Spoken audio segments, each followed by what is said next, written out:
Yes, people, welcome back to Chelsea Perspective. Welcome back to another transfer show on a Chelsea Perspective.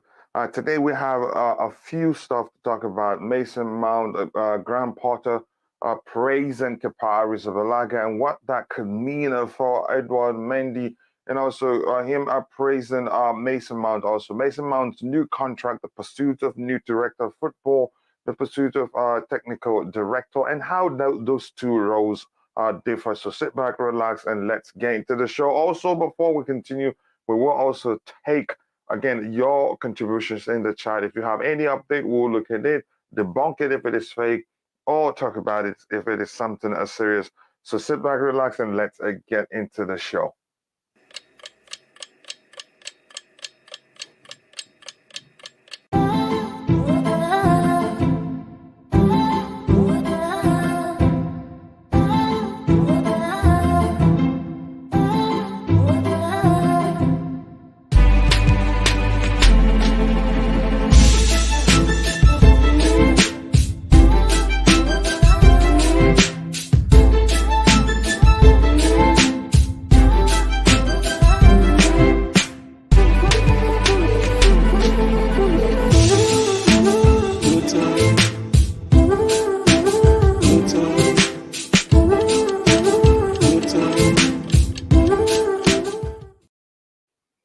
Yes, and welcome to the show again. Good morning, good afternoon, and good evening, but more importantly, blue morning to you because it's still morning for me, maybe afternoon for some already. Apologies that we started an hour late, trying to make an adjustment again to make sure the show continues. We'll still have an evening show today where we will review the match, the AC Milan versus Chelsea match, which will take place tomorrow. But that's fine. Well, let me quickly get what we have in the chat. I'll come back to the panel and talk with my brother IBZ, who had already joined, and I appreciate that. Again, the only person in the chat at this moment is Robin Judge, who says, hope he leaves and bites back at the plastic on our club. Again, fingers crossed. Okay, I'm guessing you're being sarcastic here because you like Mason Mount. You really want the club, to find, to offer him a new contract. That I hope that he will stay. Again, his case is very unique. After you can say Jorginho, he's one of those players that divides opinion the most in the Chelsea fan base. Again, I think I understand the reason, but we'll get into that a bit. IBC, how are you doing, brother? Nice. Thank you for finding the time to join. Good morning, Coach. Good morning to you too, brother. Yeah, I'm all right, man. I'm all good, man. Yeah, but before we get into the discussion again, fully, I want to ask you, why do you think most Chelsea fans, you could say they misunderstand Mason Mount? They don't really know what he does for the team. You could say they critique or they criticize him unfairly. Again, without goals or without assists, they don't really see what he offers to the team. I don't know why that is. They don't seem to look beyond his industry as a player. They don't seem, some don't even accept that he's a technically gifted player. Again, and all that, again, if he doesn't score anytime or assist goals anytime, any day, again, they don't see that. I get it that, again, he's had, again, a rough patch of form, which is only natural. But we've seen what he can do, and he's just 22. But go ahead. Yeah, I think it's because Mason Mount, Chelsea fans are expecting goals, the standards that he probably set himself under previous managers in Tuchel and Lampard. Mm-hmm. Goals, assists, is what the expectation that players and fans will have from Mason Mount because he's done it before. So if he doesn't do that again, they're going to be questioned as to why are you not doing that? And if we're losing games and he's not doing that, then it turns a bit more toxic than it is. So that is where it is. Unfortunately, people will not see the need for Mason Mount because of no goals, but the need for Mason Mount is clear for everyone to see. In my opinion, I believe him being there allows other people to get into positions they need to be for them to be where they, get the best out of the team. He's like the guy that you put there, even if he's not scoring goals, his presence alone allows others to be, whether it's his off the ball movements, whether it's his passing, getting others into play. There's a need for Mason Mount as opposed to not saying, oh, because he's not scored a goal or assisted, he's useless or you need to sell him. Those rhetorics is very toxic. But again, I don't feed into it. Um, I've never doubted, especially at this age. Um, his development has been very, very good. He's played a lot of football Mm-hmm. at the highest at the highest level. Breaking through from Derby, coming back to Chelsea, playing Champions League games, going to the deep embers of the Champions Leagues, playing football as well. So his development has been very, very, very good. So his ability is unquestioned. I'm sorry, you can't question his ability to play football at the highest level and have such a rise. He's a good footballer, man. He's a very good footballer. He will get Mm-hmm. you assists. He will get you goals. So I believe that it's just expectations that we set on players. Oh, because he's not scoring or assisting. Obviously, this was before the game against Wolves. What was Mason Mount's need? And obviously, you see it. I mean, a goal against England, Germany. You see his need. You see why he's needed on the pitch. Mason Mount is needed on your pitch, whether you like it or not. So I think it's unwarranted, and I think it's just expectation that he's probably the victim of his own success in that, doing so well and people having expectations from you, and then now because you're not providing what people fell in love with you with, people are now, oh, get him out, or he's just useless. He's just, So it's just unwarranted in my opinion, and I believe the guy's one of our own. I don't know. I don't understand. I think I've never, like, I don't even think of, even with Hakim Ziyech, I don't even think of a player that, oh, I want to sell now or get him out of my club. I never have that affinity towards, unless, you've messed up the dressing room type of thing. But, players are there to improve, players are there to learn. So if they're at the club, they're going to learn. And I believe Mason Mount is not even nowhere near where his full powers are. He's an exceptional footballer, man, and he's one of our own. We have a player like that, one of our own, and we're just talking about selling. No. Let's change the subject on that. He's a good player. He's one of our own. Him and Reece James will be the future of our club, and we need to tie them down. Yeah, and unfortunately, here's the thing. I think the issue is stereotype. And unfortunately, most people don't look. They don't look beyond his. Again, they don't consider his age when they try to to decide to critique him or again, it's just not fair. He's just 23, and we're expecting him to be playing as if he's in his late 30s. He's still learning. Actually, he's still developing. Actually, but he's good that we've played him so many times, and if we're not careful, we may end up ramming him to the ground just like we did in N'Golo Kante. Because look at how many games he played this past season. So many games that at the point it became clear that he's he's become mentally tired. But yet you can still see that he's committed to the course. He's committed to helping the team win games. Whenever he's on the pitch, you'd see him give 100% a plus. Yet people don't appreciate that. So they're calling for him to leave. And then again, that brings to mind the case of Conor Gallagher because he missed a penalty during the preseason. People started calling for the club to sell him. It is just unfair. Again, yeah. James Felix here says, again, Mason Mount does not merit a new contract for now until he improves. Tell me how he hasn't improved.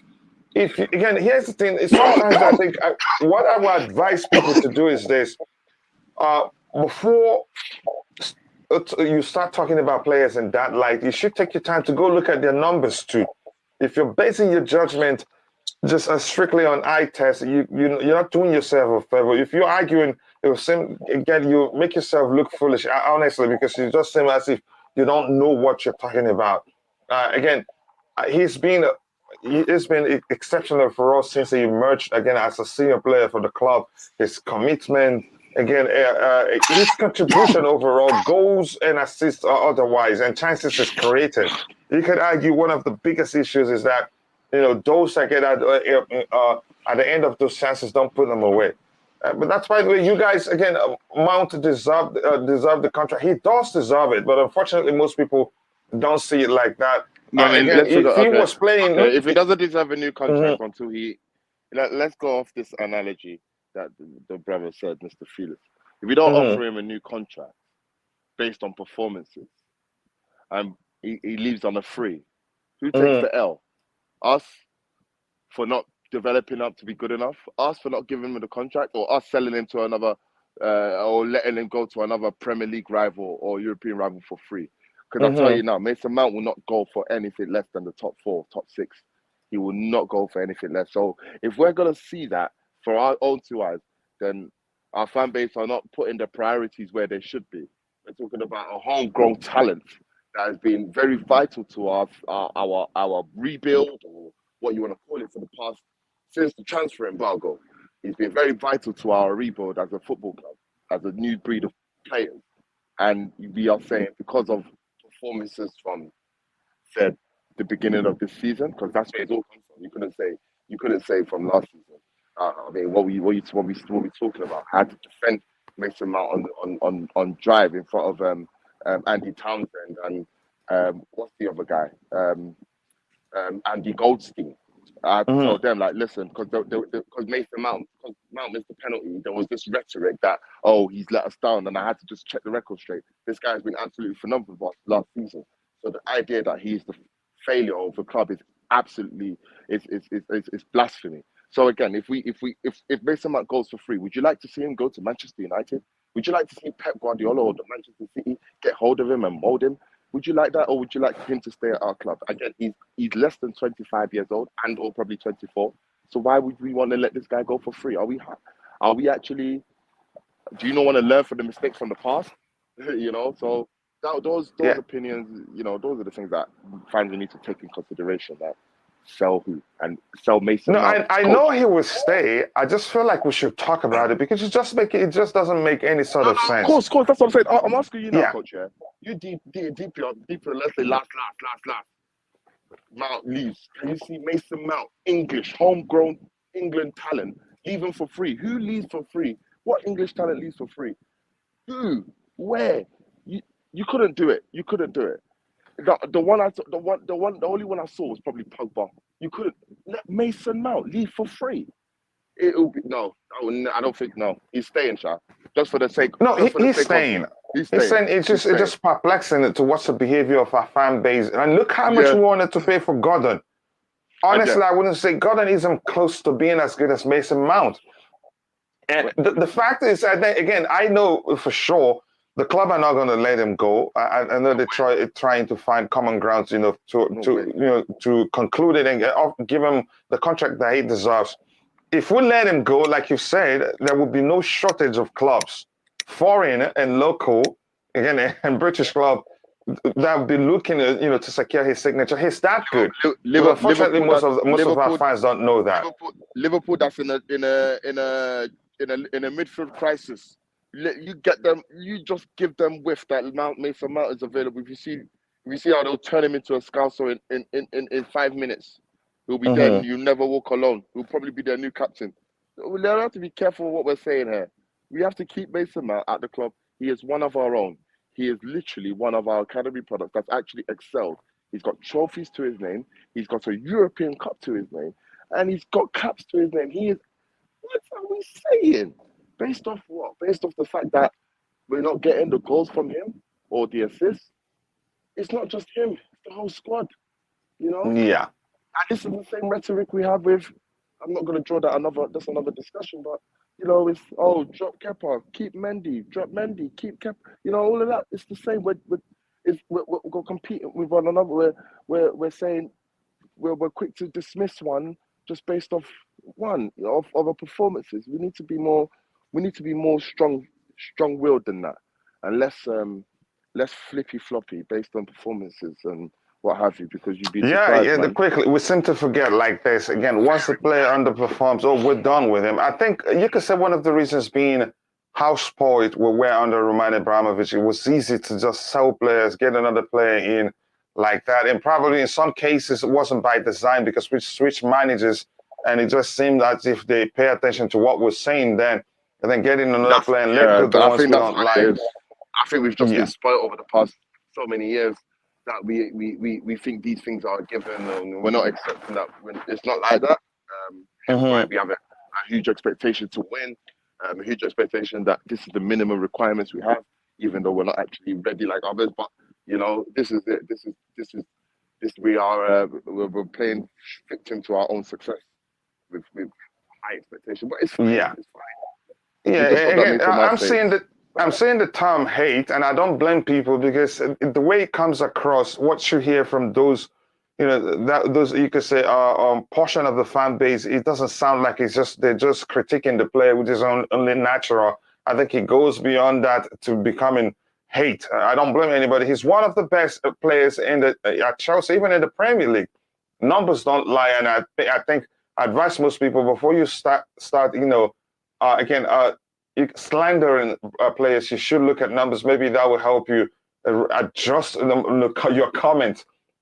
Mount is Chelsea's a new Lampard. I don't see Chelsea even considering selling him. Let's call Mount again indispensable. You can undroppable maybe. And again, he's become one of the club's pillars from players' perspective. Again, you don't even on his worst day, you'd see him still committed, given 150% plus, making sure that the team wins. And the quality he's shown, he has shown Invictus, again, is that how you pronounce that, Dutch club? And Derby is crazy. At Chelsea, again, the pressure is humongous. Yep, that's the truth. That mentality droning, again, that mentality droning, he has coped with the pressure. Let him grow and show us the quality. I think he will. Again, I am glad you made this comment.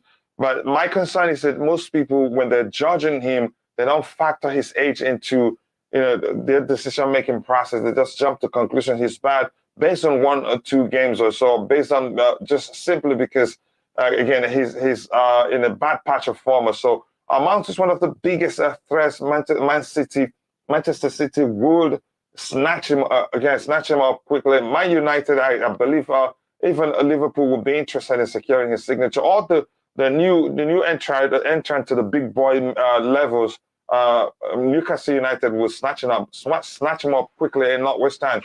What again? It's We won't something. forgive the board if that happens. You know, Hmm if we let Mason Mount leave for free, let, Yeah, let even if let alone we just sell him, we won't forgive the board. That's something that won't happen. I'm so sorry, guys. yeah. Maybe And when the he's truth is, it's not maybe going when to he's happen anyway. Go maybe when ahead. he's 34, maybe when he's 33, 34, so you don't achieve everything and he wants to Hmm just, like Lampard did, go to, I don't know, America, something. That's it. But right now in his peak, 20, before he's 30, you think he's gonna go just like that, leave Chelsea. He's got a lot to offer. He hasn't even offered anything yet. If you thought Champions League assist to Havertz was something, we haven't seen nothing yet, man. The guy's yet to Yeah. show us. Yeah, again, if you're watching, if you haven't, take a second to like the stream and subscribe to the channel. If you haven't, thank you so much. Something is written by here. Mason deserves not only a new contract, he deserves long-term, 6 to 7 years with wage increase. Yeah, again, Mason will turn it into one of the best if he goes to City. Yeah, believe me, where the manager will pay more attention to his technical ability and not the energy he brings to the team, and then you get to understand that he's actually good. I think we're just accustomed to the energy he brings to the team. We don't look beyond that and quickly, I just don't know. I think that needs to stop. Chelsea should offer him a nice contract. I think probably he's not going to take anything that's not a nice contract, and he knows his quality. He knows that won't be the shortage of clubs willing to take him if he decides to leave Chelsea Football Club.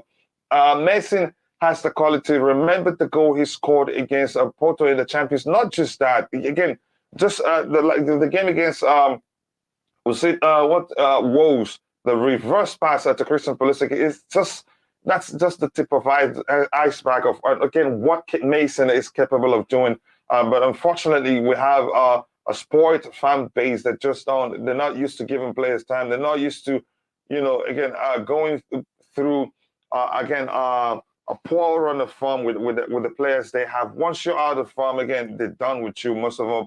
I heard again, Nwupu from Brighton has retired due to heart a problem. Yeah, how do you pronounce that? Well, hereditary or something. Yeah, that was Again, yeah, sorry to hear that, unfortunately. Monica Mutandwa says Mount is one of our best. Our best. We need him as a Blues. He must assign a 6 to 8 years contract. The numbers are going up. I think the most would be 7 years. Even he himself wouldn't want it to be that lengthy. So that again, if he improves significantly, he'd ask for a contract renewal as soon as possible. But that's, by the way, I'm going to come to you, Roger. Morning, afternoon to you, whatever suits where you are right now. Why do you think Mason Mount divides opinion that much? He's a good player. He's technically gifted, but unfortunately, most people don't. Again, they just don't look beyond his, the energy he brings to the team. Again, they don't look at the numbers. They don't factor his age into the decision-making process before they start judging him. Why do you think that's the case? Good afternoon and good morning to you, chaps. Good morning to you too, brother. No idea. Next question. No, seriously. Let's think about this logically.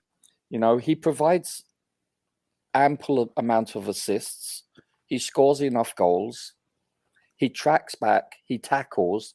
He's got, shall we say, a feisty side to him, which is what you want. He's young, whereupon he hasn't reached his potential, his full potential yet.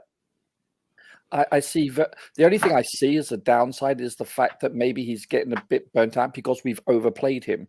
But regardless of that, I don't see any downsides. He's one of the best products that has come out of the Cobham youth team. There's very few that are better than him. He was the first really very good product to come out since JT. Obviously there's a couple more, but I know Tomori got Player of the Year at Derby, and I believe Mount was with them at the time, and that's what really opened up my eyes.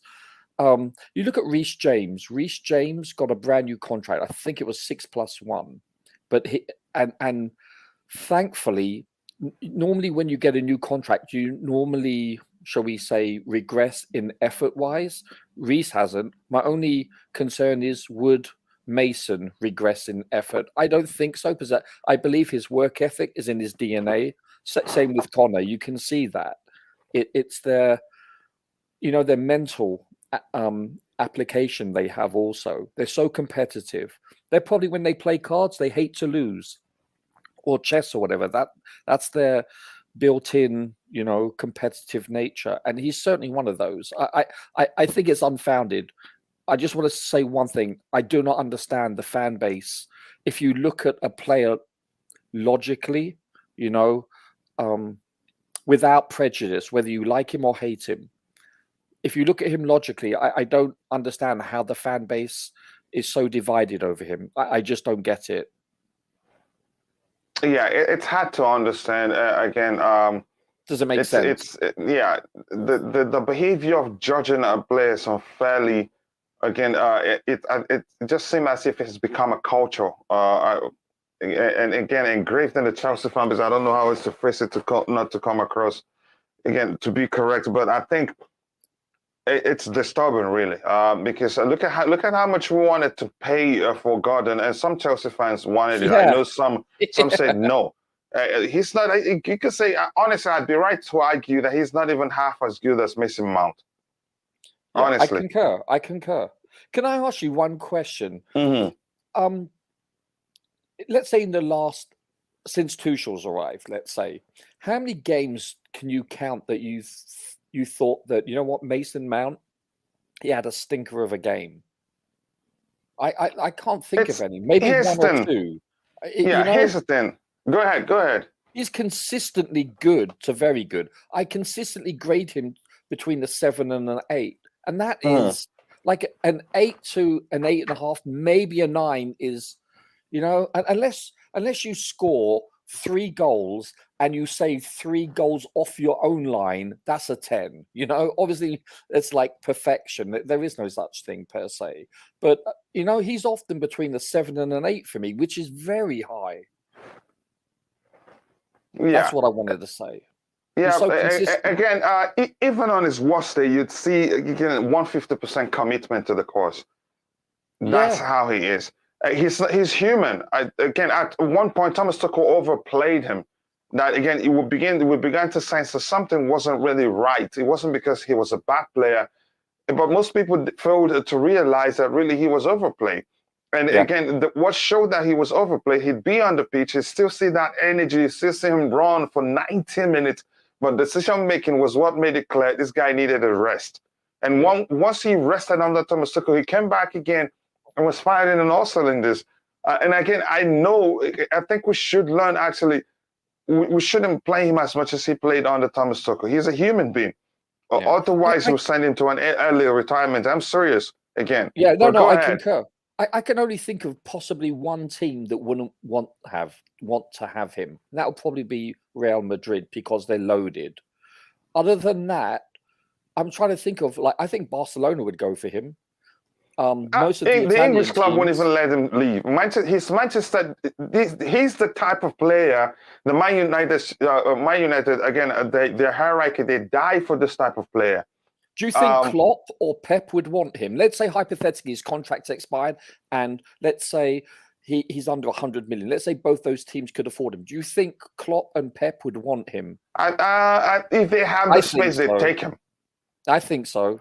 Yeah, they take him, and under Pep, I think it become even better because Pep, again, he emphasizes less on the energy you bring to the team, more on your technical ability. And because again, you could say the Chelsea managers he's played under, I think they prioritize and again what they like. You could say what they like the most about him is the energy he brings to the team, and that's why even when he's tired, Thomas Tuchel kept playing him. You understand, which isn't good. But that's by the way again. Imagine I want to wait for Fofana's potential, but don't want to wait for Mason Mount again to be back at his best. Exactly. That's a delicious comment right there. Fofana, we paid how much for? Again, I just don't 70, know. Right? 70. Yeah, exactly. Around that number, or 60 plus, or something closer to 70. But in the case of Mount, like I've said, Mount has become one of the pillars of the current Chelsea squad. Again, he's that important. He's that important. We have to give him what he wants. And I don't think money changes anything. I get you concerned about usually when players, when they get new contract and it's a long-term contract, usually their performance rate drop. I've seen it happen on occasions. By the way, in most sports, Yeah, I don't think he's like that. Again, he's a kid who's known. Again, you can say his hard work is something. He didn't learn that. I think it comes natural to him. His dad probably, correct me if I'm wrong, advised him to leave Chelsea because there isn't a pathway for the youth players, to make it to the senior team. Some of his friends left. Some of his friends were let go. He didn't think about it. He said he's going to make it at Chelsea, and he did. So, but other than that, he's good. It's not just because of his commitment. The commitment we see from him on the pitch is technically good. He's a fine finisher as day. He can create chances. You can say he's back at his best at this moment. Hope Chelsea here. My prayers and get Harry Kane to Chelsea next season. Yeah, keep praying. You'd pray, and at the end of the day, I'm sorry, but you may have to say the person I'm praying to is even listening because it's not going to happen. Coach, if it does happen, he needs to tell us who his God is because I want to pray for the lottery. I really do not see it happening. The only possibility, again, of it happening was when, again, that wouldn't even be possible because I know Antonio Conte, he's tested Harry Kane and probably realized Harry Kane is better than Lukaku. I was thinking maybe he'd say, okay, let them take him and let them give us Lukaku. Then I realized, no, he wouldn't do that because Harry Kane is a much better player. much again an all-round player than Lukaku. Lukaku is just a traditional striker. Again, he is not capable of participating in the play like Harry Kane does. But that's why, as you're joining, please take a second to like the stream and also do subscribe to the channel if you haven't. Again, amen to what Roger says. True, Real Madrid always want our players, but I think they are loaded in that area. And you have to ask your question at this point, would Mason Mount go? With knowing how loaded they are, I think it's getting much. Again, the game time it get will be much less. But we know he's not leaving. We're just talking about again. Should I say the insanity of the Chelsea fan base? Mason is going to offer Chelsea more than what KDB is offering Man City now. If the managers we have, maybe underground Potter will, because that pass to Christian Pulisic, he was backing right. The ball arrived to him while his back was to the goalpost. It was a reverse pass for Christian Pulisic. That's not easy. You need scientists to explain to you how that, or engineers to explain to you how that was even possible. Go ahead. Coach, I do that in my sleep all the time. I think Bobby does too. Let's call Bobby. Just quickly, Roger. What IBC? What do you think about that pass from Mason Mount to Christian Pulisic? Very instinctive, very good to get there. You know, it's what he can do. That's just a sample of what he's capable of doing. Do you know, actually, they look like they've been playing together for like 20, 30 matches consecutively. I was impressed. But even though you could argue he understood how Christian Pulisic plays and how he moves and knew it was a 1-2. But again, it takes an immense technical ability to be able to orchestrate that pass, and it was delicious to see. Again, let me see. Peter Kelly says CFC should get Mason Mount to sign whatever he wants already. It's obvious. While the young boy, again, has been our player of the season back to back. I love him. Again, unfortunately, most people don't look at this, what you just said.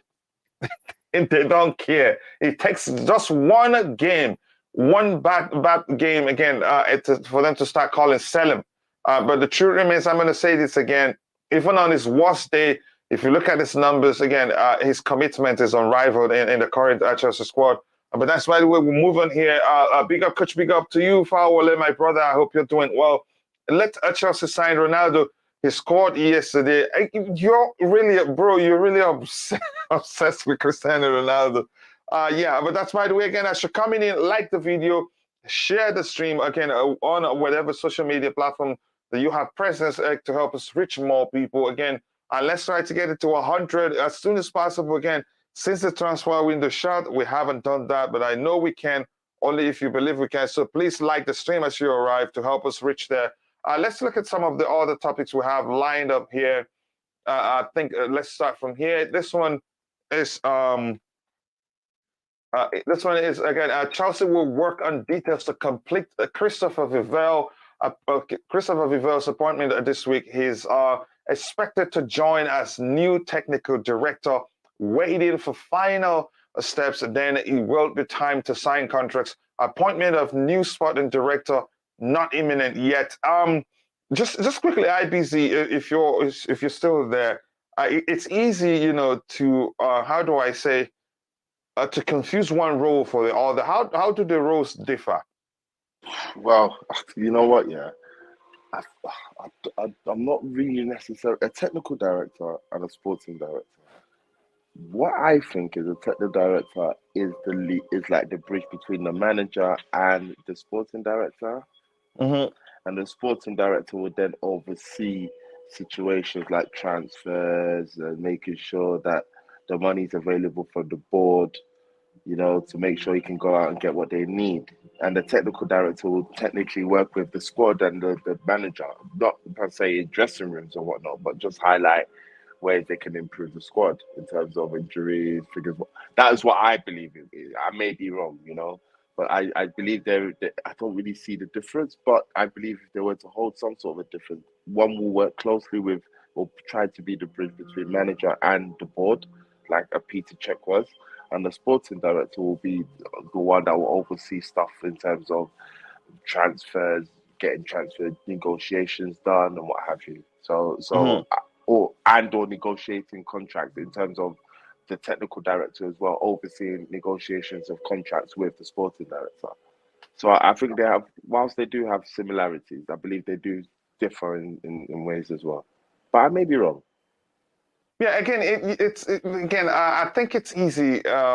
People that do use them interchangeably, so it's confusing. Even I don't have a good understanding of how the roles would differ where you have them both. I'm just thinking maybe if you have them both, the simpler way to explain it is, the duties that usually only the technical director oversee are his roles. Again, the job he does for a club gets divided into two, to have a more seamless process. Again, some of them will now go to the director of football.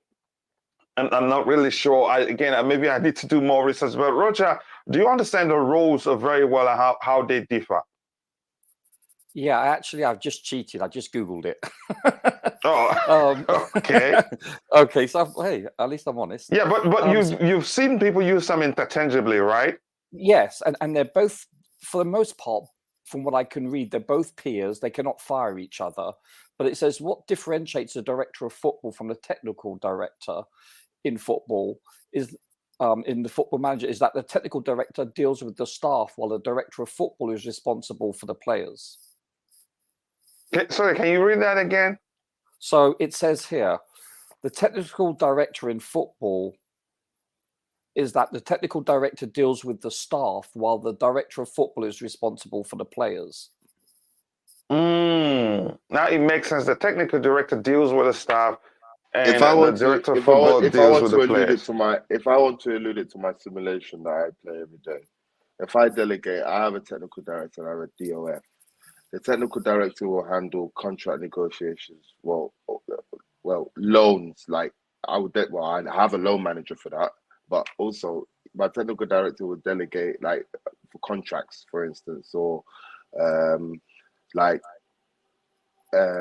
18s as well, like sorting out things like that. But if I was to give it to the DOF will sort out incoming offers for youth players or under 18s. Those type of situations. While the technical director will just handle like on the field, like player issues, the team issues, as opposed to what's going on like outside of it first. So yeah, I can see the difference in both. Well, I actually interpreted it differently. I thought it would be vice versa. I would have thought the technical director would be responsible for the youth teams and the training, and getting the badges and so forth. But I guess it's not. It's the other way around. So I need to do more on that one. But there's you know what? Yeah, because there's sporting director and director of football are the same thing. So I wouldn't want to mix them up.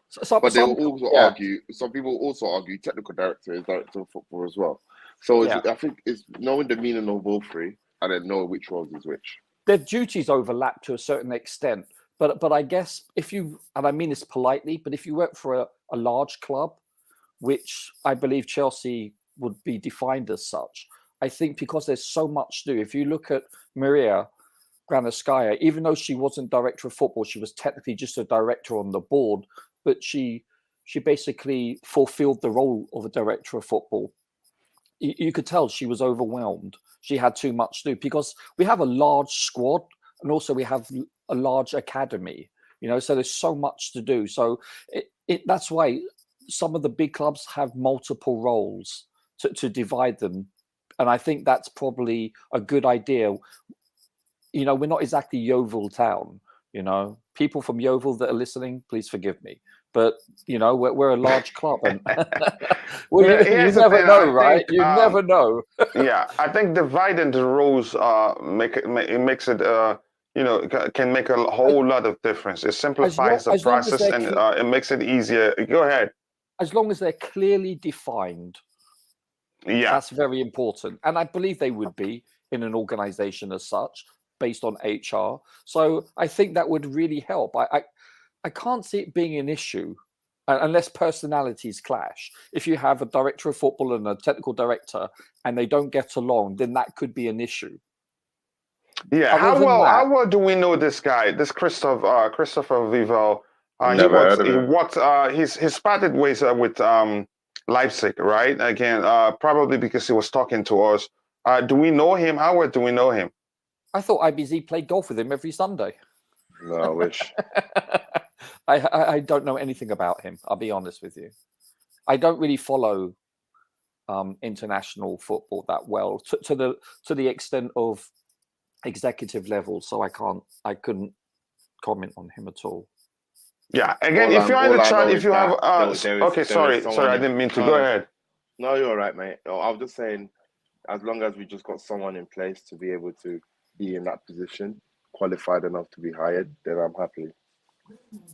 I think it's going to Yeah. be the most important hire that Boehly will ever make, because well, I should say director of football, whoever, let's say there's only one role or two roles, that those one or two positions are critical. That's why I wanted, was it Michael Edwards, formerly Yeah, we will Liverpool? get to him. I think Yeah. we're learning that we're talking with them actively. We'll get to him in a bit, and that's the next This topic. is a critical hire. I mean, vital. Yeah. This person could make or break the team's direction. Yep, given his pedigree and everything. That Chelsea sign again, Fawole, my Niger brother, I've told you. I think this one here, I really do want us to talk about it. I think I wish Bobby, I wish he was here. I think this is a topic that interests him so much. Is Zakaria in Porter's plan? Again, I was glad to see Chukwemeka on the pitch. In Zakaria's case, it doesn't look like it. Again, at first we heard his fitness was the problem. And then we're hearing that the club will arrange a meeting with his camp, which to me sounds like they're going to let him know, I think you're not part of this plan. I'm not sure. Again, I don't want to base my judgment on what I see out there, that there's no way to confirm if they're facts, and not to, bamboozle you guys into believing nonsense. But it just doesn't seem like Porter values him to me. From what I've seen, he played for his country, come back. You could say he's had time to rest. It should at least be on the bench. If Potter really was concerned about having somebody who plays, who's capable of playing the defensive midfield role. What do you think, Roger, really? It doesn't bode well for him, from what I'm hearing, to have that meeting. If this is indeed correct, I don't know. Unless we're not privy to information like, God forbid, he has a serious injury or something. I don't know. It's highly speculative, but I would say that I expected him to at least be on the bench for yesterday's game, or 2 days ago, I should say, on Saturday's game. Actually, I was thinking he may start or at least come on. I thought this would be the window of opportunity, bearing in mind the opposition. And then, once looking at the actual lineups, and he wasn't even on the bench, that's I don't know. Is it mandatory in the league to report all injuries like it is in the NFL? I'm not sure it is it? I think it is. I think it is. It's Okay. professional sports. All injuries will need to be recorded. Well, I know. So. I know in the NFL. I'll be surprised if not. I know in the NFL it has been for decades, but I wasn't sure about the Premier League or the English lower leagues. I don't know. But if he's not on any injured list and he's not even making the squad, this does not bode well for him. It doesn't. No. It doesn't. What do you think, IBZ? To be honest, I think he's all right. I think people are probably looking into it because he ain't played yet. I think he's soon going to play. If he's not going to play, and Potter don't want to use him, which is a bit harsh, or probably not the case. Maybe he's not. No, if you're saying harsh, then probably you could say you're being. I'd say you're being sentimental because it wasn't Potter that signed him. It was signed before Potter came. But go ahead. Potter didn't sign anyone. So he's like he said in it. Everyone's got a good clean slate. Potter's not just going to come and say, "Oh, him." Oh, I don't like the look of it, man. Because I didn't sign him in the summer, I'm not going to play him. No, Potter's not I'll like be a that. bit, yeah, I wouldn't think he's that character. Again, No. if I want to take it back to him coming and respecting the situation, which he has probably done up until now, is not to come in and try and move the furniture like I'm here now. Let me make my mark. You're humble with it. You come here, you assess everybody, and probably Zakaria is really not ready to start yet, ready not to feature yet. We still got a lot of games to go, so I would expect him to start or feature in the next coming month. Definitely before the World Cup, we'll see Zakaria. But I wouldn't think, oh yeah, Potter's made his decision. Seeing him on train, he's not. Nah, it doesn't strike me like that's the type of thing we're going to be looking at. It'll be a bit naive not to actually see this guy play and write him off. I mean, who does that? We've not actually seen him on the field, and just to think that Potter doesn't want to see him play.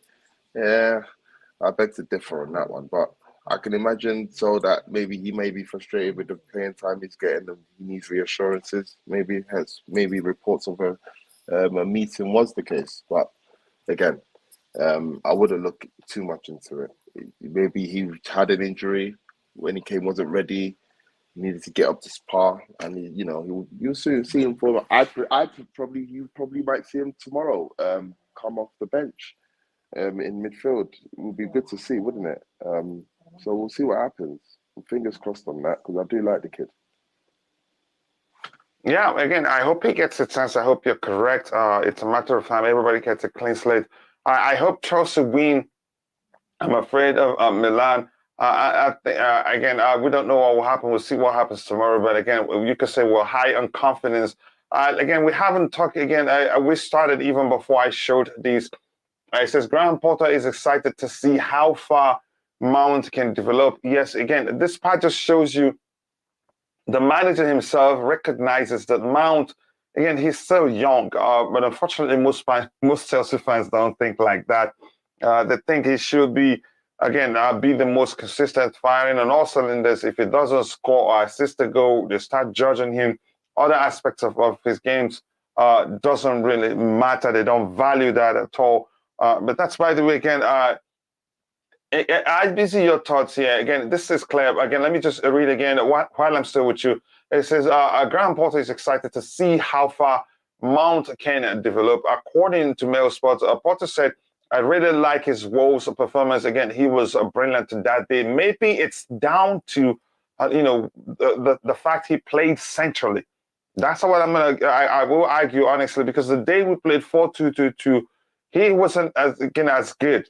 And the day on occasions where he's played as one of the 2-8s, yes, every now and then you see flashes of what he's capable of doing. You see the brilliance from him. You see he's a good player. But you can say in that position, he didn't. I haven't seen him do as well as he did when deployed centrally. When Potter deployed him centrally against Wolves, that was one of his best performances. So IBC, two things for you now is that again, Potter recognizes that he's still developing, which means, which was why he said how far he can develop. And this part, again, he was just brilliant against Wolves. Your thoughts about Mason Mount, again, on Potter's comment? Again, it's like what we discussed earlier in the top of the stream. This guy is he's a valuable member of the squad, and it was good that Potter saw a good performance to actually underpin why he's a valuable member of the squad. Runs behind and sacrificing himself for the team. Oh yeah, I think you talked about that already, right? You know what I mean? He doesn't need, if he doesn't score or he doesn't assist, his presence on the field will allow others to be in play in which they'll be in position to do just that.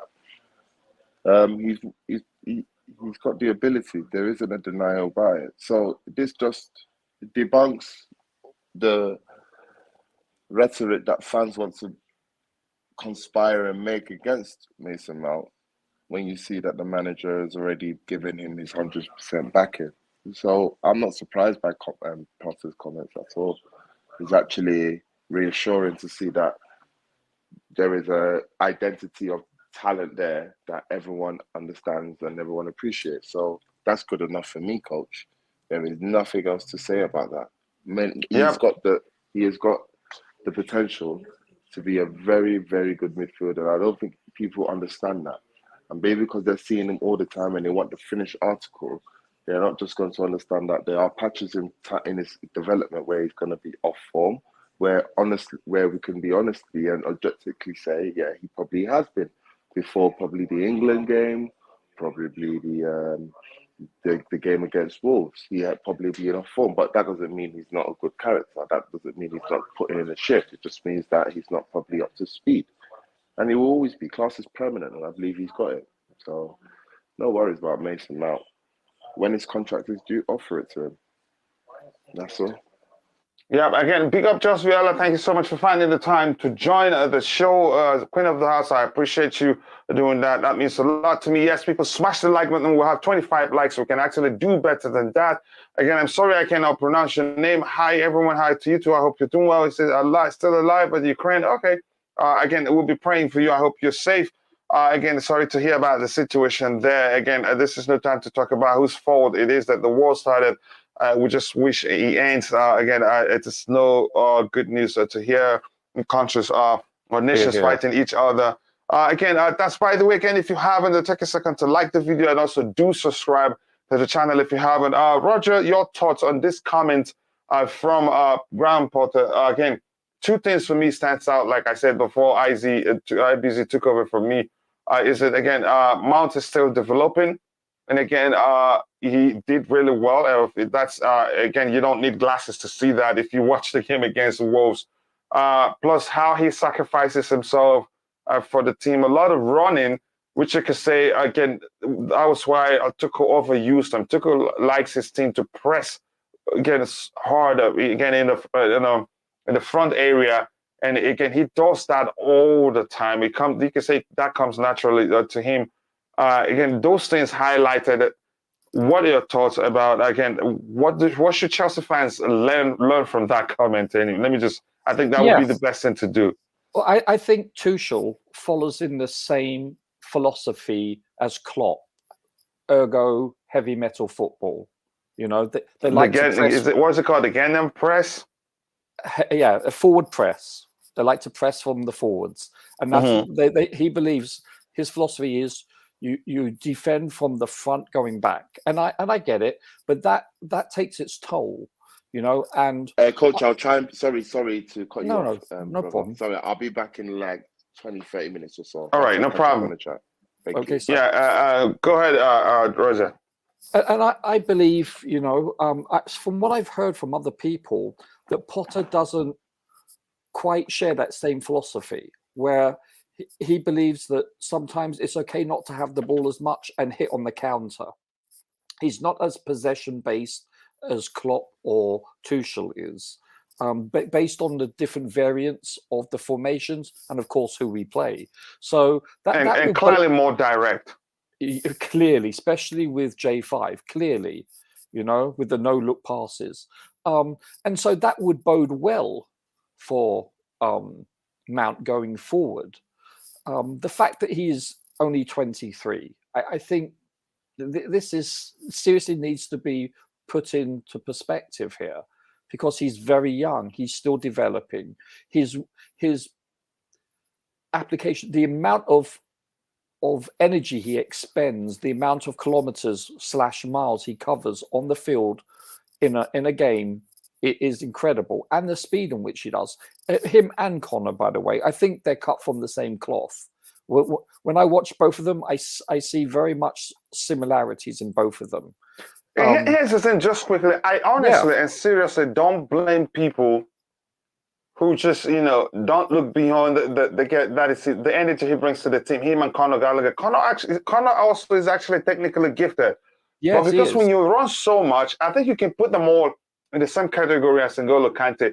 When you run that much on the pitch, people usually find it difficult to look beyond. Again, it's something that is done subconsciously. You don't look beyond the energy you bring to the team. Again, to even recognize you have a good a good enough technical ability. Go ahead. I know what I understand the analogy you bring in Kante, but there's only one Kante, because he is no, seriously, he's like one. No, but I know what you mean. He's a Rolls Royce of a midfielder. He's there's only one, Kante. I cannot speak highly enough of him. But you're right, though. To be analogous with him is, yes, he covers a lot of ground. I wouldn't say he covers as much as a Kante would, but I wouldn't expect him to. They have different roles completely. But you just look at the application, the amount of energy he expends covering, chasing back. I mean, I look at a player like an Eden Hazard, an amazingly technically gifted individual, but wow, he hardly ever tracked back. I'm not comparing them. I'm just saying, from a forward to track back, he just hardly ever did. There's quite a few players that are like that, but you can't say the same about Mount.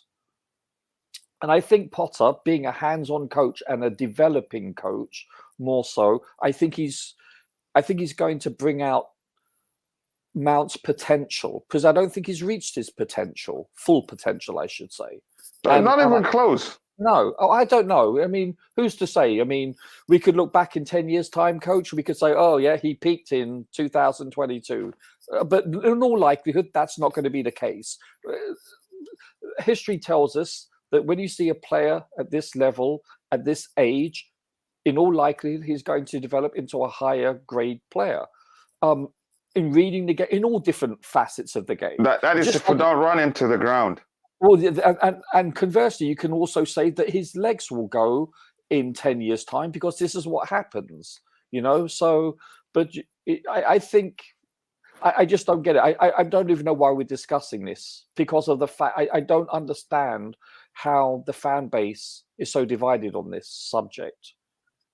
I just don't get it. Yeah, it's not easy to understand, really. It's a difficult one. It's nonsensical, because everyone's going to have an off game or two, and everyone's going to go off form. But even his off form isn't that bad, because of the work ethic he brings. Just as you said. So, checkmate. I don't know. I have no idea. And I hope to see him centrally more than one of the two and all that. I think. I totally agree. In a 4-2-3-1, he plays centrally. Behind. He's playing a true number 10 behind the number 9. Yeah, although he was fluid enough that sometimes you see him on the flanks. But again, he operated mainly in the central area, and it was a joy to watch. Again, you could say that was why it was easy to orchestrate that combination play with Christian Pulisic before that goal. Again, I think another day we'll go into details on how Chelsea fans, again, how they go beyond critiquing a player's performance than what you can call, again, close to or maybe borderline hate just for the player.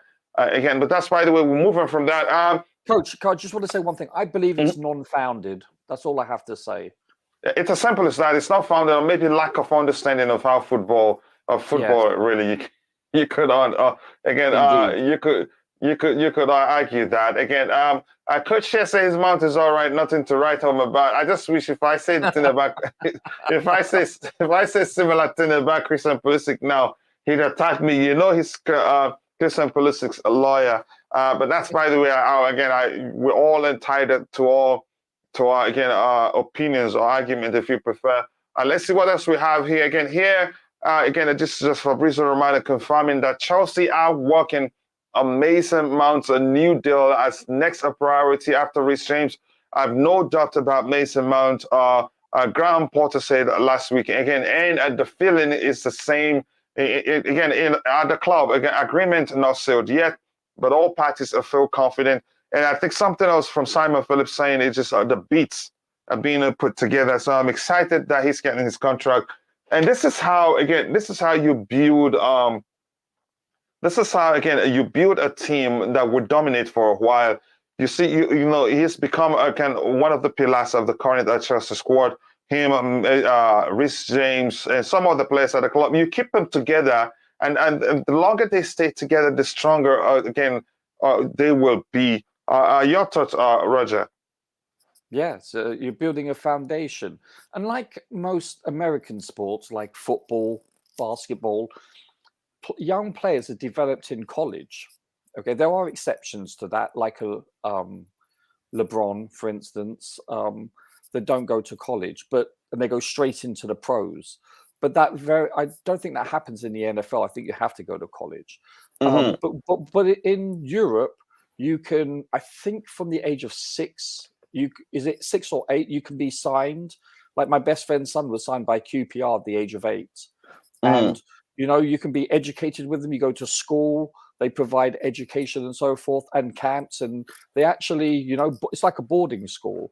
So it's like a semi-pro, and you get to, and if you're lucky, like a Mason Mount that is a Chelsea fan as a wee lad growing up, and then you actually get, like, if a Green Bay Packer, if they do the same thing in America, where the Green Bay Packer, you're signed by Green Bay Packer as a child, and you're from Milwaukee, let's say, and you go to their camp and so forth, and you don't get drafted, there is no system, and you get to play on Lambeau Field, it must be an amazing feeling. Well, this is what Mount is doing. He's fulfilling his dream. You're playing for your childhood club since the age of 1 day old, so to speak, So when a club, builds with youth, and then they build it from a young age because they're able to, like coming out of the academy, that builds a great foundation. A great example of that would be Barcelona, with the 7,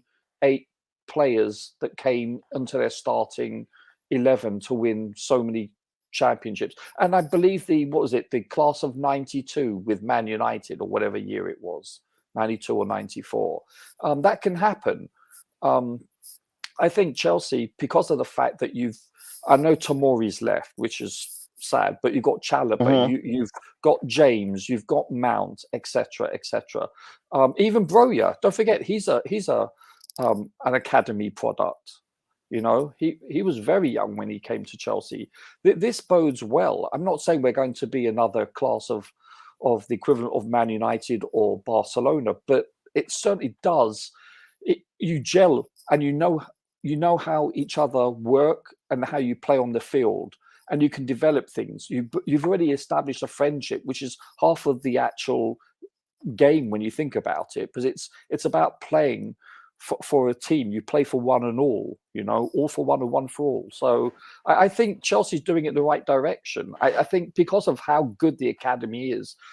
Didn't we win like 5 FA Youth Cups consecutively? And I believe we've won 2 Champion League youth trophies. I think we're the only one of 2 teams, us and Barcelona. But I haven't looked at the Wikipedia page in about a year. So I don't know who won it last year. But so Chelsea does have a proven track record with youth.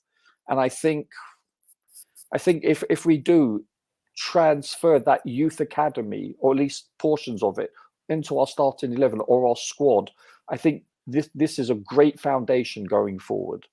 Most other clubs don't have that luxury. Yeah, it's important, again, that we build on what we have, and not, again, a change in place, which means, again, you don't have the foundation to dominate for a while. And now we have the foundation to dominate, you can say, global football for a while.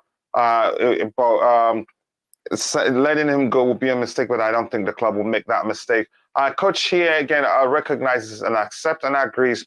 His energy is really high, and he has the potential to be an indispensable piece. I think at this point he is, even though he's still young.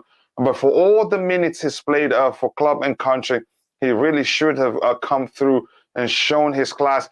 Maybe the argument will be, has he actually been deployed again in the position where he feels more settled than usual? You could see him again playing centrally. When he played centrally against Wolves, he did quite well. Maybe, and we've heard before that happened, we've heard on occasions that he actually does better if he plays essentially, and we witnessed that ourselves. I hope to see more of that. Again, he's a good player, and I'm glad he's staying, because I don't see the club making the mistake of letting him go. And again, of all the the criticism he gets from the Chelsea fan base, I think the club will. If in fact the Todd Boehly works with numbers, because his numbers are really good, even when the fans are saying sell him, say, if you look at the numbers say otherwise. The numbers say keep him. Did you see the goal? Yeah. Did you see the goal he scored against Germany? Yeah, I see that. I was thinking as Bukayo Saka was going to take it, because the ball came. I think the ball came to Saka first. but he instinctively again took the shot and he went in. Yeah, I remember that goal.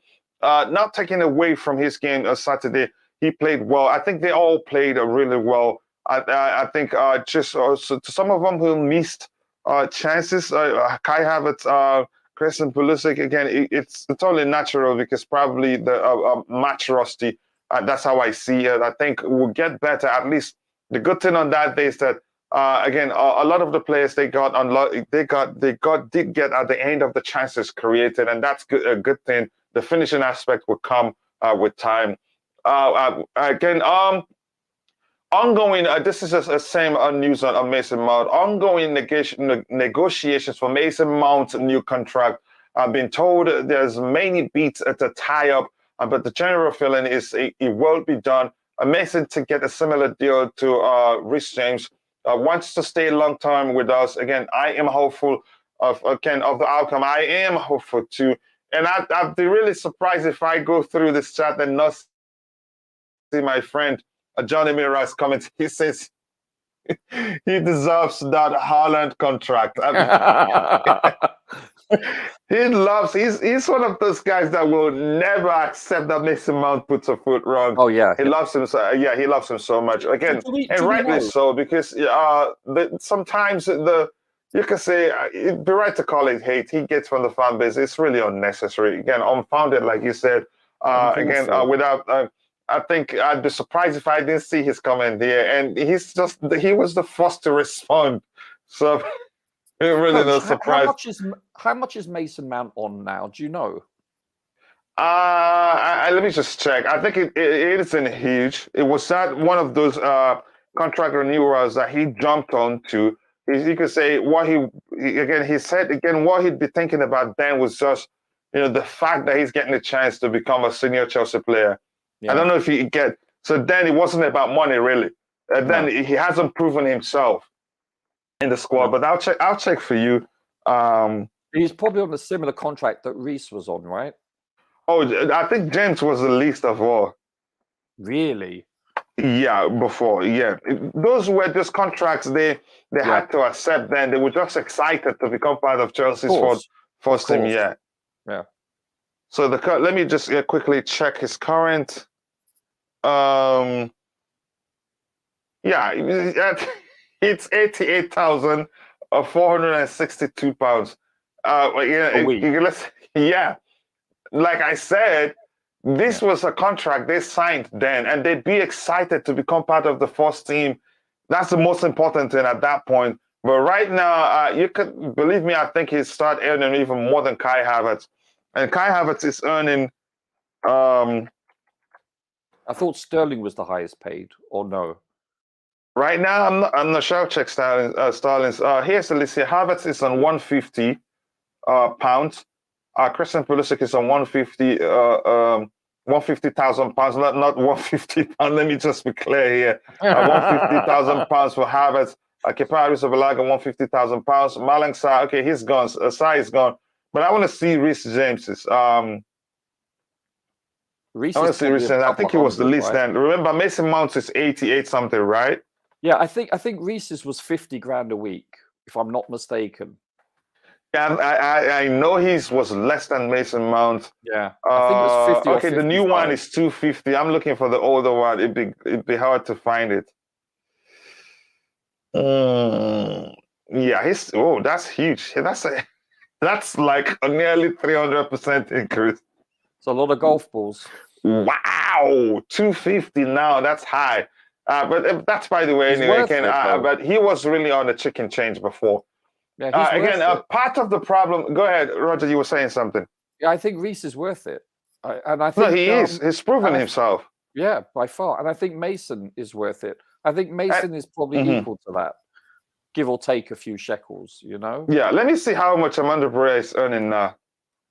Probably it's not going to be too much now, but he'd be excited to be part of the team just as usual. He just signed a 6+1, didn't he?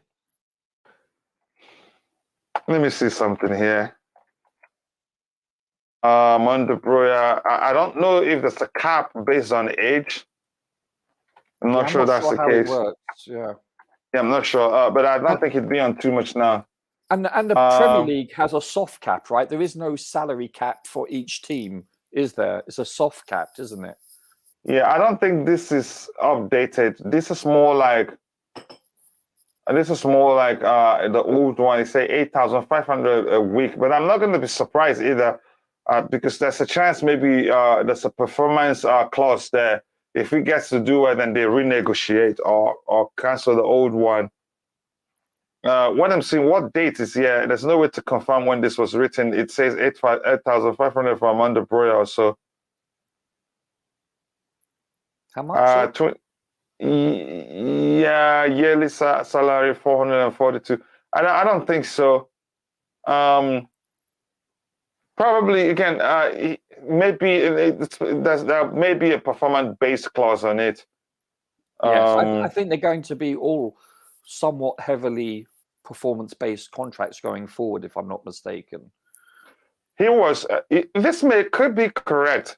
His new contract, when does he expire? 2026? No, that's not the one. I think this is the old one, because it doesn't make sense for it to be just 8.5, because he could be earning more if he had left the club.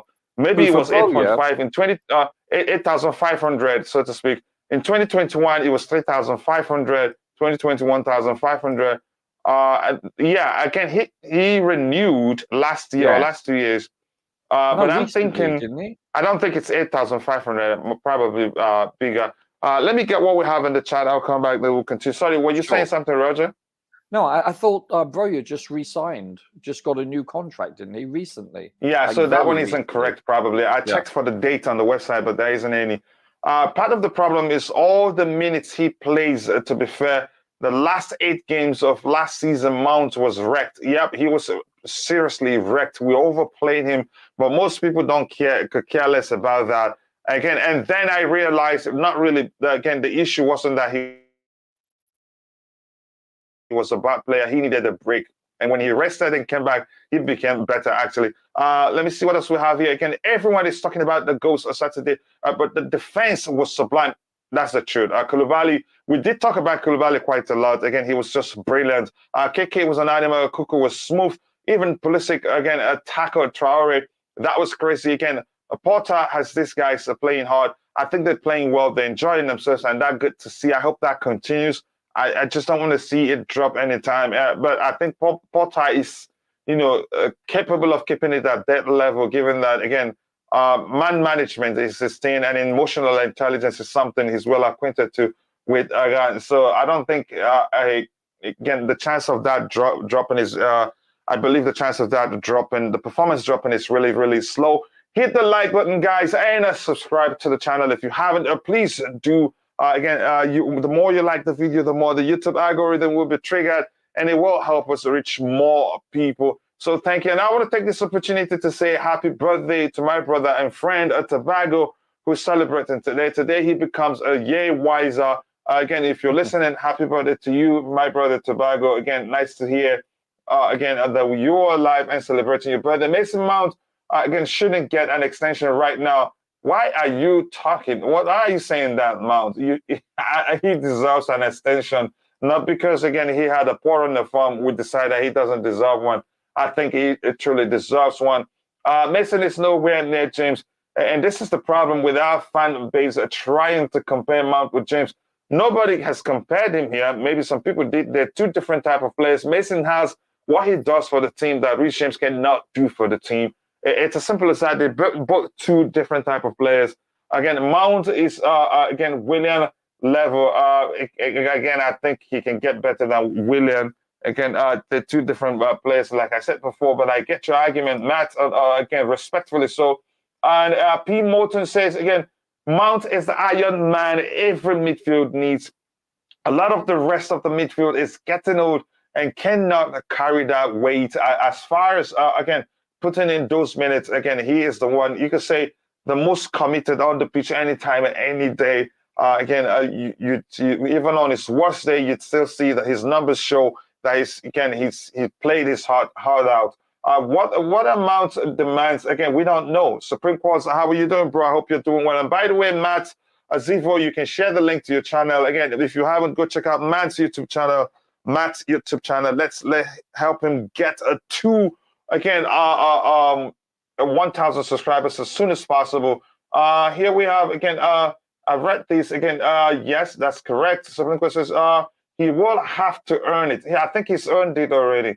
He will have to earn this new contract with more consistently good performances, considering his overall form this season shouldn't be on Rhys James's level of money. That's again, you have every right to perceive the situation the way you like. But I really do think, it's up to the manager. If the manager wants him, and plus the numbers don't lie, and the new owners, they are numbers people. I must have looked at the numbers and said, "Wow, we have to keep this guy," and it will happen. Chris Mwobo says, "Kachila one dalo." Nice to see you here. I appreciate you finding time to join the show. That means a lot to me. Again, if you haven't, like the stream and subscribe to the channel if you haven't. The guy is on the panel just did again. He said Mount should be getting James's wages. Oh, again, in that aspect, again, I'd argue the same too. I thought it was about again comparing. Again, you're talking about comparing the players. You know how they play. No, they're different. There is something that Mount brings to the team that nobody else in the team can. Again, his energy again is unrivaled. To be honest, as I said, James goal scoring ability, how he's able to fulfill the right back row seamlessly. I support the attack from there, score some excellent goals. Is unrivaled in the team too. Again, everybody they differ one way or the other. It means again you're comparing the players. I think he deserves something again close to or even measuring Rhys James' salary. It's not up to us anyway. We can argue that the way how long we want it will never happen. Why is Nightbot timing out again with 2 emojis now? I'm not sure why that happened. Maybe the language. Oh, that's 3 emojis. It's not 3. It's not 2 actually. If you look at it, but that's by the way again. Roger, again, anything else you want to say on Mount, or should we just move on? No, just move on. I think it's nonsensical. Yeah, again, I don't think we should actually be judging him or saying he should earn the new whatever he's asking for. He's done enough. I think he deserves to earn a raise. Again, that he's had a bad patch of form doesn't mean we should just say, okay, for that, we're not going to give you a new contract. A must-win game for us tomorrow. Yes, we must win that one. And again, we'll do a match preview later in the day today, an evening show, maybe 9 p.m. UK time. We'll find out. People didn't care for how much he was overplayed. Yeah, unfortunately, nobody looks at that. That's the whole thing, and that's why we're actually talking about it now. Again, a lot of people don't care the fact that he was overplayed. Again, he played the most games. Again, that alone is enough to burn him out. Unfortunately, most people didn't overplay, specifically due to the very fact that he was overplayed.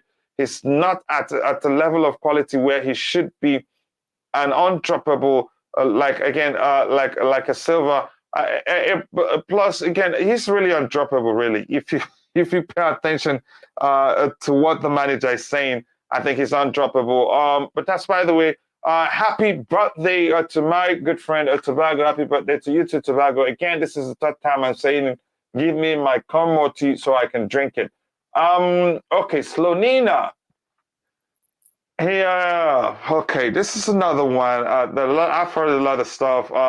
Some people saying, again, even my friend and brother, what's his name?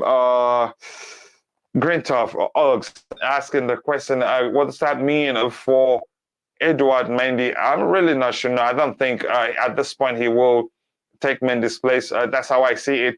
A new phase at Cobham. Gabriel Slonina will fly to London on Wednesday and join Chelsea for the following 13 days as MLS regular season to stay again. Right after Slonina will come back to US. For the US national team camp.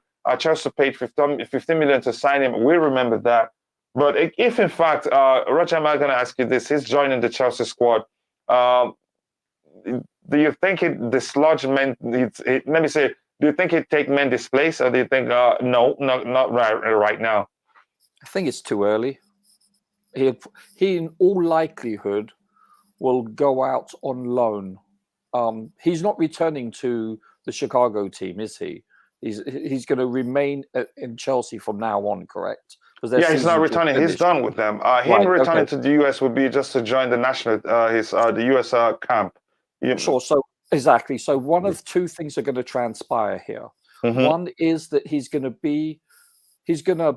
it Bettinelli or something, or the third string? He's either going to replace him and be on our squad, or we're going to loan him out to another British team, probably, hopefully not overseas, because we don't want what happened to who is our player, the goalkeeper that Atletico Madrid. I forgot his name. Great player, plays for Real Madrid now. Oh, Black. No, plays for Real Madrid. Goalkeeper. Yeah, what's his name? I forgot his name. Oh, Courtois. Courtois, yes. So we lent him out to Madrid, Atletico, and he had children with a Madrid lady, and that's what basically caused him wanting to move to Madrid for personal reasons, which is obviously understandable. Having said that, I don't want him to be our next Courtois, where we send him, let's say, on loan to an Italian team, has a relationship, has children, and then he wants to move to Italy. So hopefully we'll loan him out somewhere in Britain, whereupon, an English team or a Scottish team for a season, and he develops, hopefully starts, for maybe a championship team, and let him progress from there. Or he remains on the squad and is our third string. One of two things I think will transpire there. I can only see one of those two things. If he's as good as they say, then maybe in 12 months or so, then he could either take the second string away from either Mendy or Kepa, whoever is the second string then. So you don't really think he stays? I think he'll. You mean stay in the squad or stay with the team? Because his numbers in the MLS shows is one of the best, really. And again, that brings to mind Graham Potter's comments that if the player is good, again, if the quality is there, the age don't really matter. Yeah, but in goalkeeping is different. You're out on an island. Can he start? Could he start, let's say, after the World Cup and, take over everyone's job? Potentially, yes. Unlikely, yes. He could turn out to be our new Courtois. I haven't seen him play enough, and more importantly, neither has Potter. So to speculate is somewhat.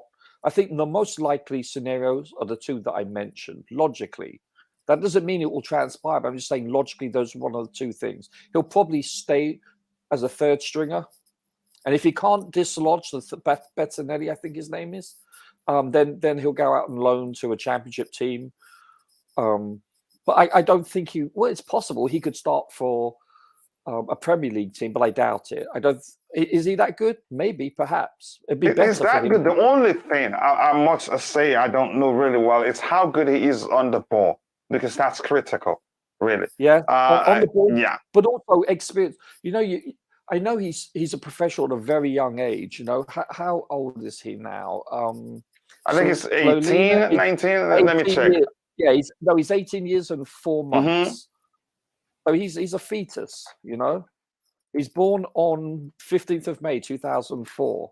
So yeah, he's young. So I mean, that's awfully young to be starting for a Premier League team. That's awfully young. So you're saying, I know you were once, again, a goalkeeper, you're saying because we're talking about a goalkeeping position, his age does come into play. It's more of a factor than most other positions. For sure. It really is. You're on an island, it's a different kettle of fish completely.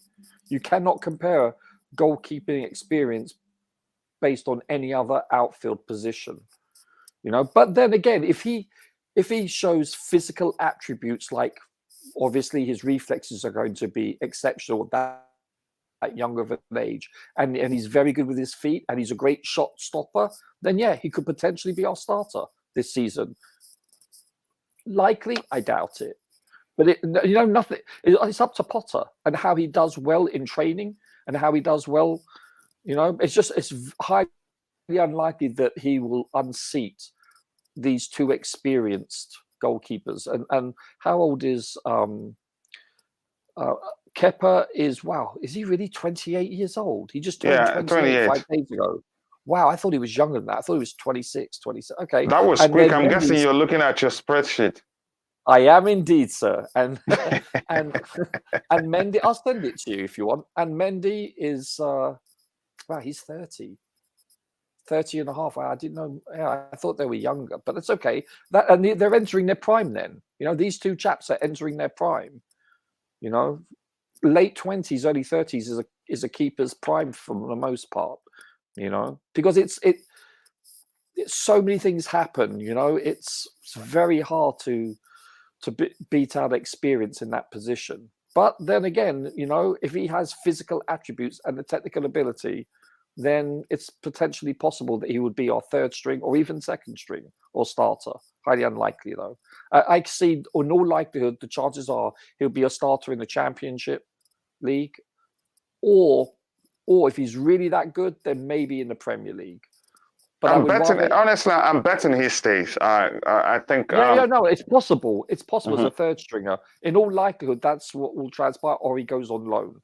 I would love to see him on loan as a starter in the Premier League team. I would really like to see that. Yeah, and I understand your argument when you talked about that. Chris Warwood, Tobago, I'll come to you in a bit. And by the way, happy birthday, brother. Nice to I appreciate you finding time to join. I was saying happy birthday to you. I don't know if you were listening then, but again, happy birthday to you. Again, we'll talk more later. A player like Mace, again, who expends as much as energy as and commitment on the pitch, again, several more minutes than any other, and doesn't get injured. Makes the place his heart out, on the pitch, and yes, he deserves all the good New Deal. Unfortunately, most people think otherwise, but I think he deserves a raise. Let's appreciate Kepa's effort of late. He deserves credit. He does deserve credit. He's done quite well between the sticks. Hasn't put the foot wrong. Some people mentioned that again. The ball he came out to punch out and missed it. That happens. At least he hasn't consistently made mistakes that could lead to us losing games and all that. Again, he won't take Mendy's place right now. He's just a training with Chelsea. That's what it is at this moment. But again, I think he will end up becoming part of the team. Again, there's a chance also he leaves on loan, just like Roger explained, and all of the factors that Roger talked about that we don't want to go through again, given how, again, the case of Thibaut Courtois turned out.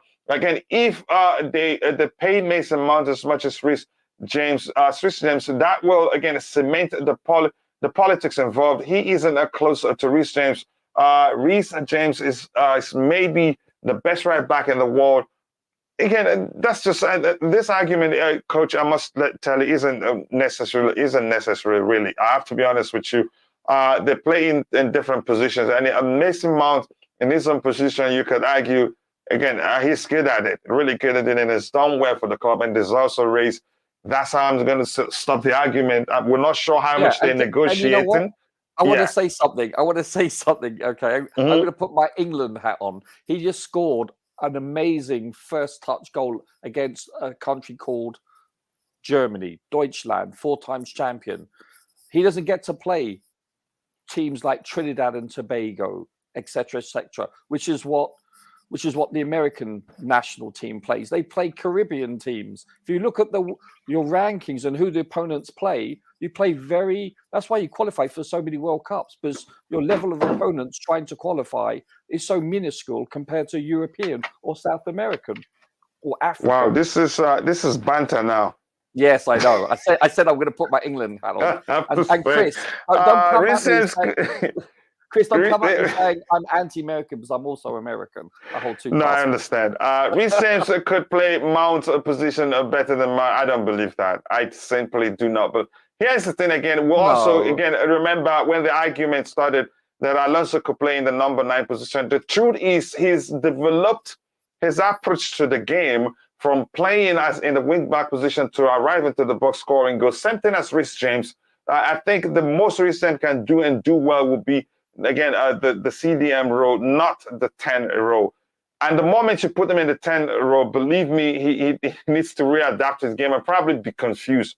He's able to do what he's doing right now from the flanks, and that's how he developed his approach to the game over time. Coach, you know, like Trent Alexander for Liverpool, I think he would be very good as a number 8 or in midfield also. And I think I don't think so. I think it's easy to say that because of the ability to create chances and score goals.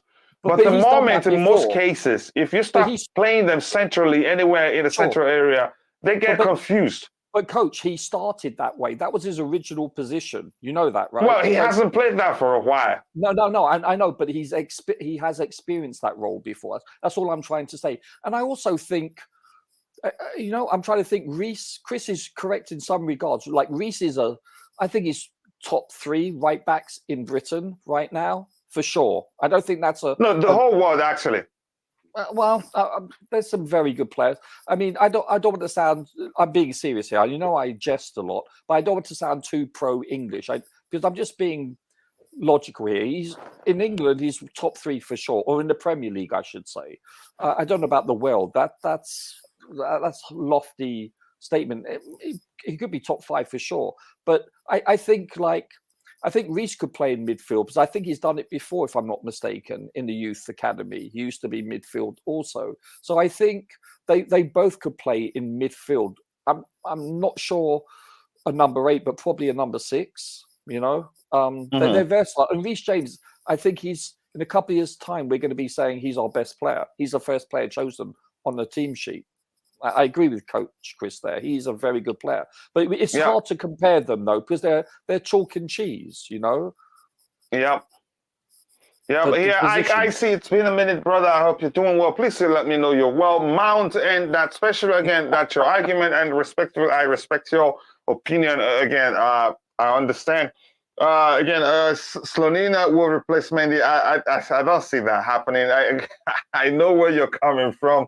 You and I on the same side when we talk about, again, whenever we talk about Kepa, we're on the same side. But again, saying Slonina will replace Mendy, that's not easy. I'm not sure. Again, I woke up. I would keep Kepa until Slonina is ready. No rush for Slonina right now. Again, some people say that too. Again, maybe you're.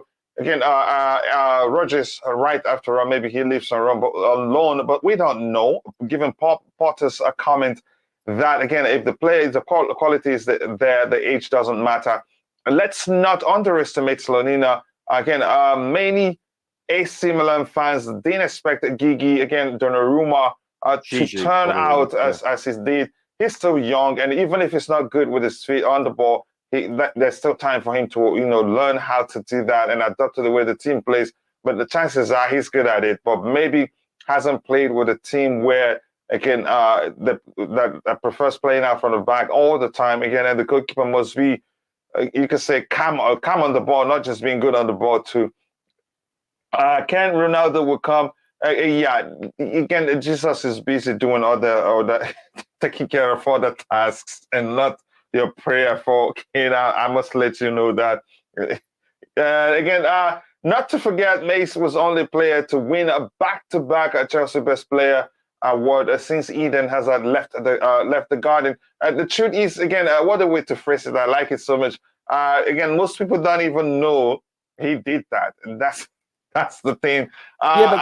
Coach. Yeah. Do you honestly believe he was best? I love Mount, but I don't believe he was the player of the year last year. Most people thought it'd be Silva. Yeah, I think. But here's the thing. I've heard somebody argue that, and if I was standing in their face, they'd punch me. Here's the thing. I think even Silva would say give it to the younger players. Just to help their development. It's important for whether it was political or not. I think if Silva didn't get it, let's just agree, Messi should have been the one to get it. Again, you understand what I'm saying, but Mason got it. So let's just move on from that. I think he deserves it. I don't think Silva will make a fuss about it. Yeah, that didn't take away the fact that we recognize how well Silva did for us that season in question. I think, I get the argument. Pretending like England don't have to face teams like San Marino again. This is why England. I'm not going to read the banter again. Coaches starting tomorrow. We'll deal with that again during the evening show. We'll do the predicted lineup and preview the match overall. Reece James is a top 2 right back along with Hakimi. Hakimi sucks defensively. You can say defensively, James is better than Hakimi. Again, even in chance creation, you need to look at the numbers to really find out who's better than the other. But as an all-round defender who can actually score goals, I think give it to James overall. Reece played in midfield for Wigan. Yeah, he played the DM role for Wigan, scored some free kick goals and all that because his influence was too good to leave him in the back line. Again, and maybe they were playing the traditional backline approach, but he joined Chelsea. I think the role suits him well. He can defend, he can attack. He can actually, drift to the midfield if he wants it. Again, his role at Chelsea, you could say, is hybrid because we understand what he's capable of doing offensively and defensively. Time will tell if he deserves the best right back in the world. I think at the moment, yeah, given what we're seeing, he's the best right now. Again, who compares? Let us know. And we will talk about the person seriously. Thiago Silva deserved to win last year. That was the argument. Maybe the politics of, of focusing mainly on Mason Mount's growth or development, if you prefer, did come into play when that decision was made. Mount shouldn't have been a player of the year again for either of those seasons. I'm not going to go into that. That's a different argument altogether. Never underestimate a player who's rarely injured and plays every game. Let Sadio Mane ring the bell. A good argument right there. I think we shouldn't take him for granted because all we pay attention to is his industry and not really the statistics proper. Now, Hakimi is good defensively, not better than Reece in that department, perhaps, but still, yeah, he's a good player. But again, he can measure Reece James defensively. So, Tobago, up to you. And first of all, happy birthday again. Thanks for finding the time to join us here. Your thoughts, again, if you want to talk about the Chelsea fans, you could say their treatment of Mason Mount, or if you want to talk about Gabriel Slonina, wherever you want to start, or the director of football news, or the technical director of news, whichever one you want, you go ahead. You have the floor. Okay. First of all, a big up. To be honest, Mason Mount deserves a contract extension because from under Lampard until now, he's been one of our best players, even though this season he hasn't done well. So he deserves a chance. And he's an academy player. He's fighting for the badge, for the team. You can see even sometimes we criticize him. But again, he's one of the starters, always on a team sheet. Whereas during the week, weekends and stuff, he's always playing. And then all the coaches they don't want to drop him because of his work rate. So he deserves a contract. And then with Gaga Slonina, I feel like he's too young to be number 2 or number 3 or fight for number 1. So at this time, I want him to get a Premier League or a Championship loan to get some English football experience. Then, as Matt said here, like, let's give Kepa or Mendy a chance. And then when Gaga Slonina have an English Premier League experience, then he can come to the first team. So, yeah, and regarding as technical director, finally, I'm happy that we're getting someone because I was so happy the time we linked with Salzburg sporting director and it ended with tears. So, Chelsea should be secretive, just like they did with this one. Because Chelsea and I'm hearing the club that are actively still negotiating with Michael Edwards. Yes. And now we are getting a technical director, so we won't have a lot of pressure to get a sporting director now. That means we are going to pursue Michael Edwards with full force, and we wait for him. Hopefully, wait for him because he's one of the top sporting director I want at Chelsea. So hopefully he comes, and then we build from there. So overall, I'm happy with Todd Boehly, what he's trying to do. Yeah, and thank you for wishing me happy birthday, coach. Oh no, I will never forget. But you forgot mine, so you owe me a beer. So Yeah, I know. I'm just kidding. You're fine, bro. We're all busy, man. Again, it's easy to forget. So I totally understand. Again, I've read that one, and here, proud Mickey Mount Hatter says again, two open plays assists against Wolves, and Mount deserves to be 400 grand a week. No, again, the argument goes beyond his performance on that day. But we did talk about how well he can do if he gets to play centrally and not as one of those 2/8 or playing as in the right wing position. Again, but I get your argument. I hope to see him perform consistently, and hopefully we don't use him again. We don't overuse him because that he's a human being. He gets a burnout, but because that energy is in him, you'd always see him put in 150% even on his worst day. But that's, by the way, that's hilarious though. Hope he leaves. Again, Robin Judge isn't really happy about seeing comments people make about regarding Mason Mount, but I totally understand where you're coming from. Unfortunately, it's difficult to tell. But I think if Potter can use him sparingly, I'd rather, yes, again, it was good to see him play alongside Conor Gallagher. But maybe Conor actually, again, he exerts the same energy that Mount does on the pitch, presses very well, and can put in some good tackle, and can also return to help defend. He saved us a goal. He saved us from conceding one goal against against Wolves. Yes. Again, Koulibaly had to go, shake hands with him or just give him kudos or something. But here's the thing: I think we should start making again. Let him rotate with Mount. That way we can overplay either of the two.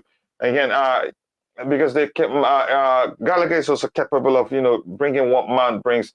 Maybe that will see Mount performing consistently if that happens. Mount deserves a long-term contract. He does deserve a long-term contract, and I don't think it makes a sense. I don't think it makes sense to even start arguing on how much he should be earning, whether his wages should measure that of Rhys James. We're not there, and we're not going to know until it's done. If frauds like Foden produces under Guardiola, just imagine about. Again, I wouldn't actually call Foden a fraud. I think Foden is he's a good player, and I'm not going to start comparing with Mount. But I get your argument. Again, it's banter now. Mount, again, let him score first. Okay, let him score forward. If Mount again had found the net just a twice at most this season, we probably wouldn't be having. No, again, his case is so unique that it doesn't matter how well he does. That's the thing. It doesn't matter how well it does. People usually just slander him and start calling him names and all that.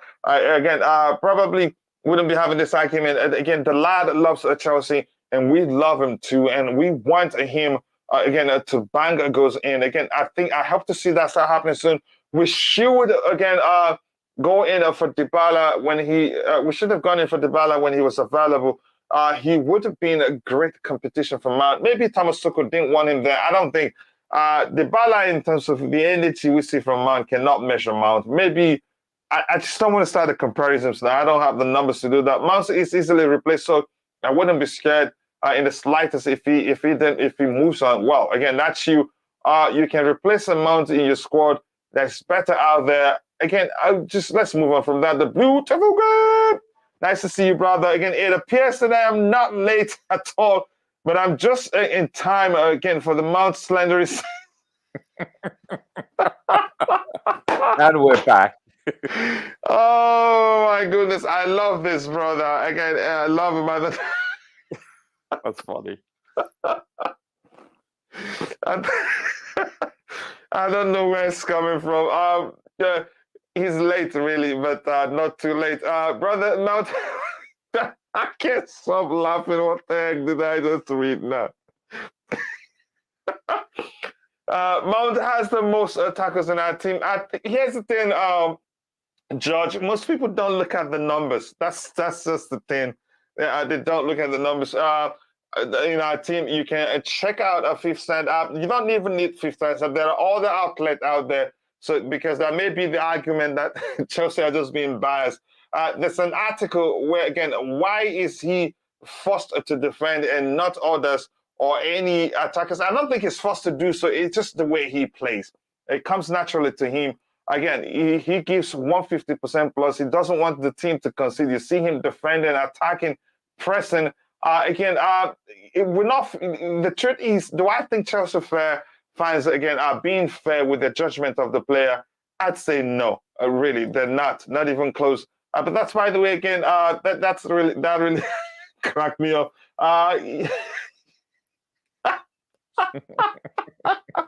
Again, we're all entitled to our opinion. And Fawale, if you use more than 3 emojis, you get into the bad side of night. But that's why we move on. Let's look at something else and move on.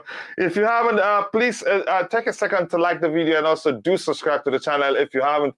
Those things do go a long way. Let's go back to what we have here. Roger, I hope you're enjoying yourself here. As for me, it's all fun. Here it says again, Chelsea are still in active negotiations for Michael Edwards. Excuse me, Simon Phillips with DOF updates news on potential January pursuit for Leao and midfielders plus Kante contract update and news on Pulisic's future. These are facts, really. I'm hearing how serious AC Milan are looking into coming for Christian Pulisic. Plus, Kante's future. Kante, again, it's actually it's imperative that the club keeps him. I think I'm allowed to say it that way. And I think the clubs, the new owners, I think by now they understand how important N'Golo Kante is to this team. My argument again, it's worth repeating. As much as I hate repeating myself, it is just a fact. We won the Europa League with N'Golo Kante, who was again at that time half fit. We won the UEFA Champions League against Manchester City with N'Golo Kante, who wasn't fully fit, and you could argue that game was won in the midfield, and it was because he was there. I forgot the argument that Man City started without again a recognized defensive midfielder. I for once don't think that was the case. Again, so Hey, Roger, Coach, your thoughts on Michael Edwards first before we go down to the list of players mentioned below the first line of comment there. Okay, so based on and you go ahead, I'll be back just in 10 seconds. Sure. What is based on how he's built Liverpool and the direction with which he's taken, I'm very impressed with him. Obviously he has to be on the same philosophical mindset as the head coach or manager, however you want to term it. But I like what he's built in Liverpool. Don't forget they have a much smaller budget, so how they chose their players, with Mane, Salah, etc., Roberto Firmino, etc. I thought he did very well. He had very few misses, and he had a lot of big hits. He built a team, an amazing team. Went to multiple Champions League finals, won a Premier League, won a Champions League. Has been, actually, they've come second twice by 1 point to the great City team. So his legacy so far in the last 5 to 7 years, what he's built for Liverpool has been outstanding. His player selection, his ability to with the consent and direction with Klopp, he's done an outstanding job in selecting players with which to bring into Liverpool. Mm-hmm. Now, this Vivell chap, I know nothing of him. He could be the second coming of Michael Edwards. It's not for me to state because I don't really know him, but I think assuming we either have 1 or 2 positions, director of football or technical director, these positions, plural, have to be spot on, because they're more important than any signing we make, in my opinion. It's the equivalent of a defensive coordinator or offensive coordinator or special teams coach in the NFL. In some regards, they're more important than a head coach, So I think that this chap or chaps is going to be vital. I would prefer Michael Edwards based on his past record and ability to recognize players that were not considered great at the time. Like Mane wasn't considered great. Salah was considered a very good player, but not a great player. No one thought that he would score this many goals. You know, a lot of people thought he'd be a one-season wonder, and it turns out to be not the case. Same with Firmino, you know, etc. I could go on. He's built a great team and an amazing team. True, the coach is very important also, but so I would prefer him. But then again, this chap, he could be equally as good. Who knows? And I can't base anything on their personalities. Who would work better with Potter? I couldn't tell you because I don't know either person. Regarding who was it? You were talking about someone else.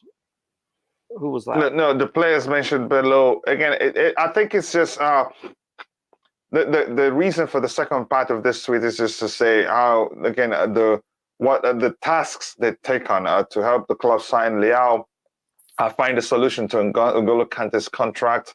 Again, issue, if you want to say it that went up that, and Pulisic's future, just to sort out these things. There's nothing serious there, but I think Pulisic, again, if he continues to get more game time, and if he continues to take the chances when they come, I think he ends up staying at Chelsea. I think probably before he leaves for the World Cup, actually, the club will try and tie him down. I'm not sure. How long does he have on his contract now? Let me quickly check here. Hey, Coach, did you realize that Leao was that big? I didn't realize he was such a huge player. He's massive. No, I knew before time he was, he's physical too. Yeah, I didn't realize he was that big, not just tall, but he's a big lad. You know, it's like I'll tell you who's really big that I didn't realize until I saw him play at Stamford Bridge was Tammy. You know, Tammy's a big guy compared to when he was side by side with the Liverpool Van Dijk. I couldn't believe how big he was. So, but yeah, Leao's big. Who would you prefer, Pulisic or Leao, if you had to choose one? They're both two different type of players. I'd have them both. If I really have to choose one, here's the thing: I'd take Pulisic. Ask me why. I'm not being biased here. No. Ask me why. Why? Yeah, as much as I'd argue that Pulisic again had opportunities under Thomas Tuchel that he didn't take, and I know what he's capable of doing. He's that player whenever he's on the pitch. What you get for him is that he will always, again, arrive in the box. And if you can get the ball to him, at least 5 times out of 10 or 6 times out of 10, he'd put them away. Again, and when he starts playing consistently, 7 times out of 10, he'd put them away. And he's capable of, you know, again, you can see the Hazard-esque from him. He's not either Hazard. He's different. Hazard don't get into the box as often as Christian Pulisic does. Christian Pulisic gets into the box more often than Eden Hazard does. Again, I'd take Christian Pulisic for that, but unfortunately, most people wouldn't because you don't know what you have until you lose it. It's as simple as that. No, I understand. I understand. Also, he's Premier League proven because when he was fit, and I don't know, 3 or 4 months, 2 seasons ago, he was our best player. And I mean, by far, actually, he was amazing. He was electric until he got pulled off because he pulled a hamstring in the FA Cup final. He was by far the best player on the pitch in both sides. Yeah. His injuries didn't help him either. No, and that's not his fault because people react differently to injuries, you know. I hate that term, he's injury prone or she's injury prone. No, I would, again, it's just finding a way to manage his fitness. And he himself also has work to do again, because in most cases, you could argue it comes down to the player understanding their body well. Again, I always, whenever we talk about Christian Pulisic, I always, you know, what comes to mind to me, the case of Arjen Robben, what he became after he left Chelsea. But then the argument was that he was injury prone, and he left Chelsea, and the rest is history. Everyone mentions that. Yeah, and Pulisic is still young. Again, he's 24, just turned 24. Yeah, still young too. You know, so there's still time to figure out how do we manage his fitness to keep him fit. And I'm happy for a while now. We haven't seen anything serious happen to him. Do you think he's going to get more playing time? Yeah. Again, it says, is Elderson Alvarez coming in January? there's a chance a lot of those players we were looking at, the targets may change. Why do I say that? Because some of them were, you could say, targets based on Thomas Tuchel's approach. Now the manager has changed, so that's a change. There's a huge chance the targets are changed too. What do you think, Roger? Oh, definitely. But I think they're going to change even more so if we get a DOF or a technical director or both. Mm-hmm. So with a new manager and with a new hierarchical acquisition person, I think definitely our targets would change. That's what I believe. I'd be shocked if they don't. And if they don't, why? Why? Yeah. I can't see it not changing. No, they have to change. And Yeah. I think we actually have a prime example before our eyes right now. That's if what we're hearing is true, that the club have arranged a meeting with Dennis Zakaria's case. Thomas Tuchel wanted him. The club wouldn't have gone for him if it didn't want him. Now he's with us. It just seems as if Potter doesn't value, his attributes. That doesn't mean Zakaria is a bad player. So I'm guessing, just me speculating. I'm thinking maybe that's the case. It's just because the former manager wanted him. Now the new manager doesn't really want him. And I've heard this argument from Glenn. And by the way, I hope Glenn is recovering better from the dreaded C word. Thomas. Again, now we have Potter, who will learn from Glenn that actually he prefers to play two CMs rather than two traditional sixes, or even again or any six traditional six in that two midfield role. Yeah. That's very critical. Pivotal to the way his teams play. So maybe that may be the case. I don't know. Again, I'm not sure what's going on. If the situation changes, I take it because I do like Dennis Zakaria. So as for Alvarez, like I told you, I don't know. It depends. If Potter wants him, he'll still come. But if things change because we're changing the manager, and like Roger said, because we'll be hiring a DOF soon, that may well change everything. There's a good chance that Juve will recall Zakaria if we don't play him. I wouldn't be surprised because the contract doesn't, it is no obligation to buy. It is with an option to buy. I was actually thinking at first, again, we may well see another something like the Kovacic case where he ends up, he ended up, again, you can see he's a bargain buy for us and what he's done with us. But I don't think the case, Zacharias case would be like that. If it becomes that, again, I'd take it. DOF is a different position. It is still open. Yeah, we know that for Edwards, we should wait for him and not rush. Like I think Fabrizio Romano said, we're in no rush to appoint a DOF at this point. The technical director is we're on the verge of completing. Again, if you're in the chat and you have any question, please shoot it, and we will try to address it. Again, we have 40 likes, and we can do better than that. Again, if you haven't, take a second to like the video and subscribe to the channel if you haven't. Leao every time, again, but depends on the price.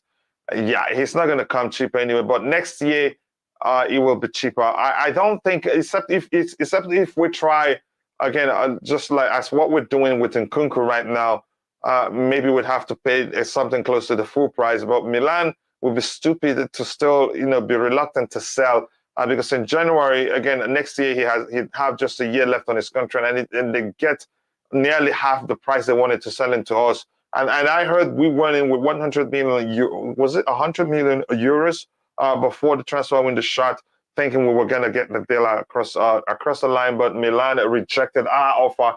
I don't think it'd be a case of you need to lose Pulisic to get Leao. More likely to be Ziyech because they want him. So that comment there makes a sense. More likely Ziyech may well be the one to leave. Maybe you could say factored into the Leao deal because hopefully Leao would want to come to us. And I'm hearing that he's connected with, was it Reece James, Trevor Chalobah, and a few of our players. Yeah, that's good to see. What do you think? What do you think about that, really, Roger? Well, considering this is not my generation by like 100 years, so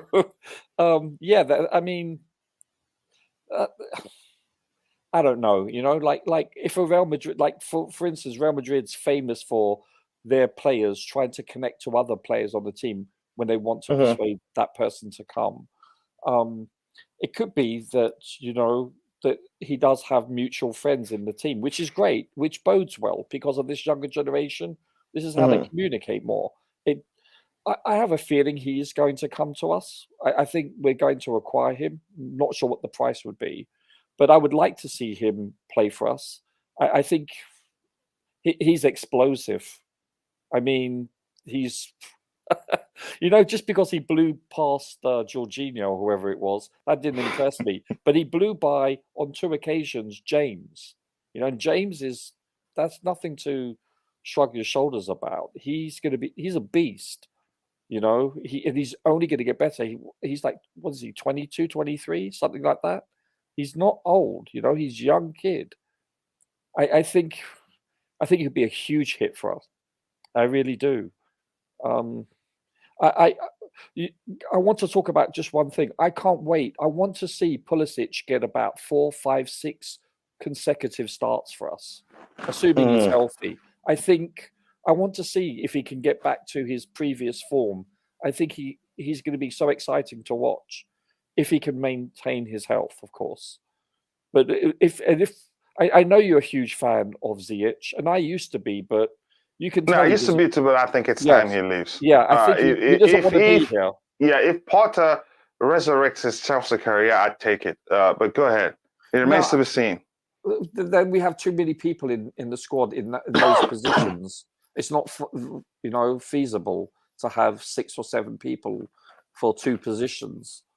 You need 2, but to have more than that is, I don't know. But I would like to see Ziyech leave based on his current trend and the fact that he doesn't want to be here. I understand your position because I was a big fan of his up until recently, and I believe he has to go now because you can tell he just threw in the towel. And if that's the case, then if we can acquire Leao, that'll be amazing. That will give us serious depth.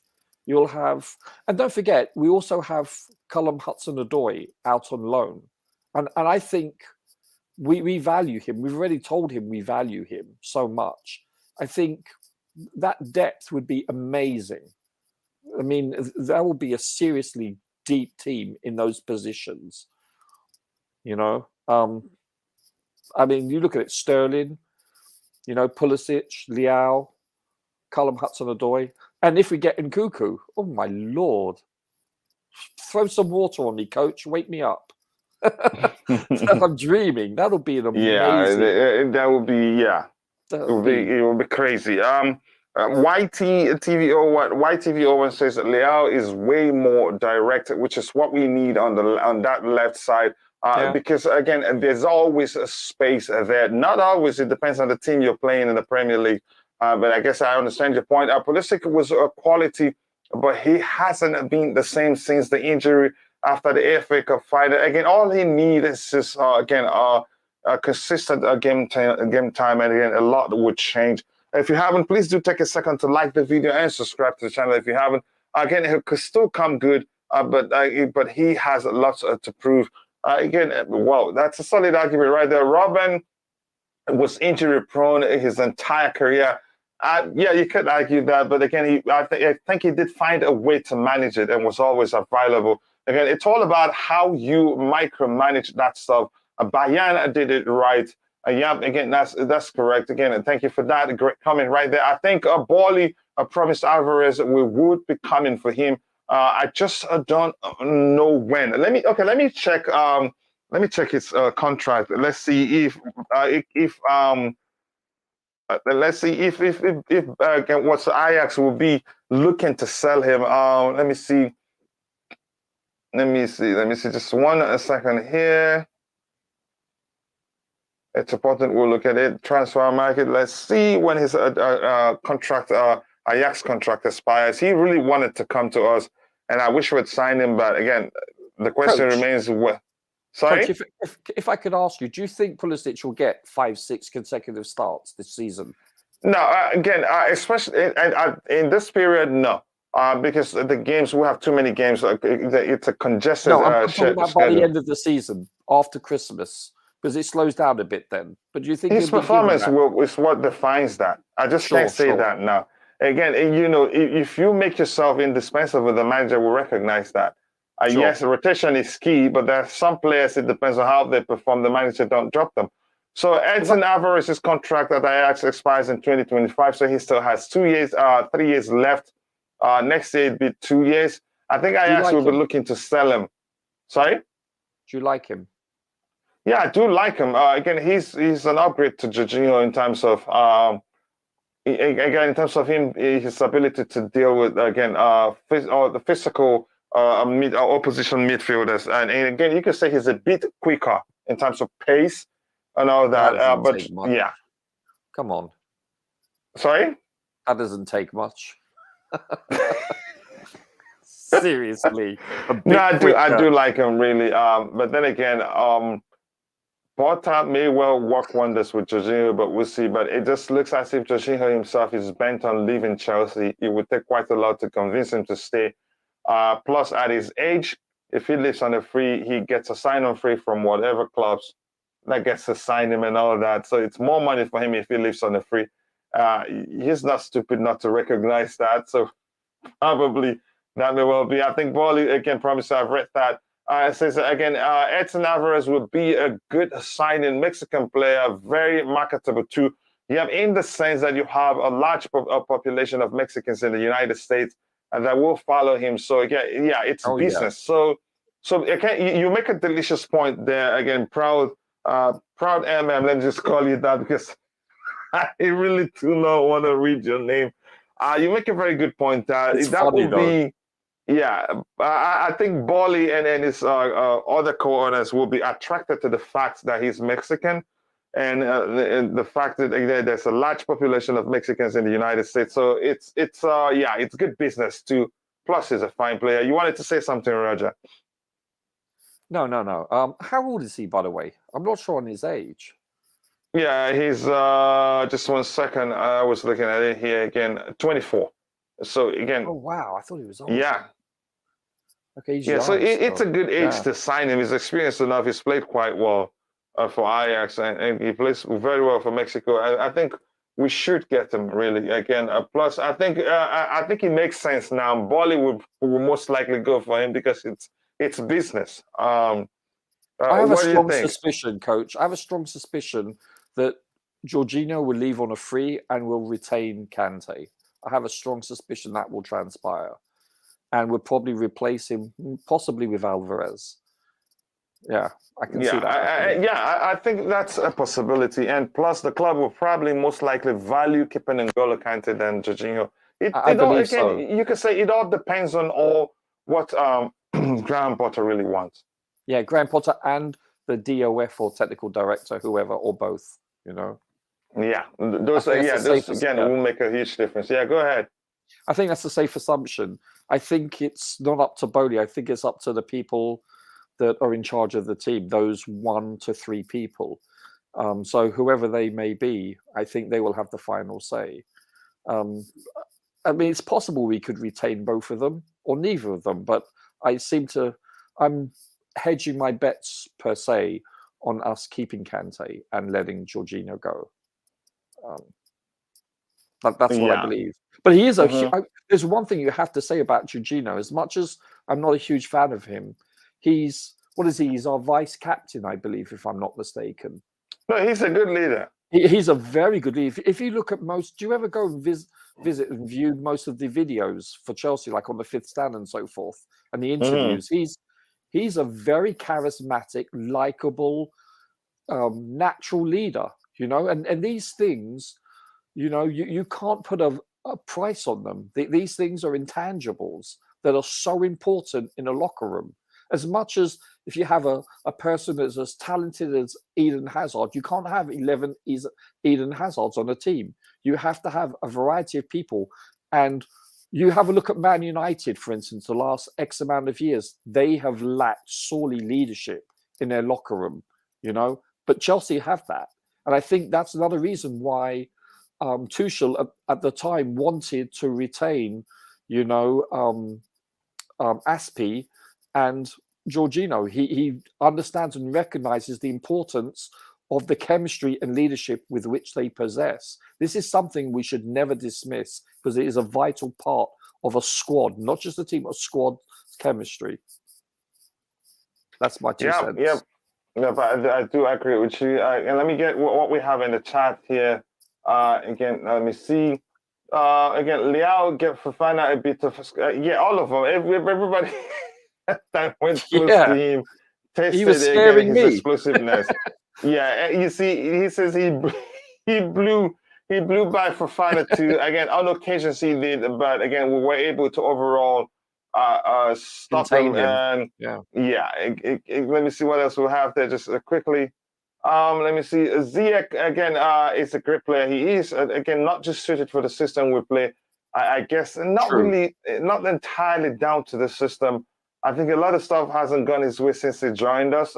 Plus, I think I'd rather see him go somewhere else and flourish than stay with us. Maybe again, Potter is known to work miracles. Maybe he's wave his wand and we start seeing again a very likable Ziyech again. But that's, by the way, I agreed. Ziyech has lost again interest in being at just that's a chance. That's the case. He did look disinterested whenever the last time I saw him on the pitch for the club. He says, I hope for him if he does well again at the end of World Cup. Maybe that's the case. Again, hey, check Fab. I've checked it. What did he say? Again, I hope Thiago Silva gets the captaincy. He is a different animal whenever he has that armband on. That makes him even younger. Very, very likable leader, J5. Again, truly, J5 is a likable. Again, Dan, where you want to come in? What do you want to come into? Dan, can you hear me?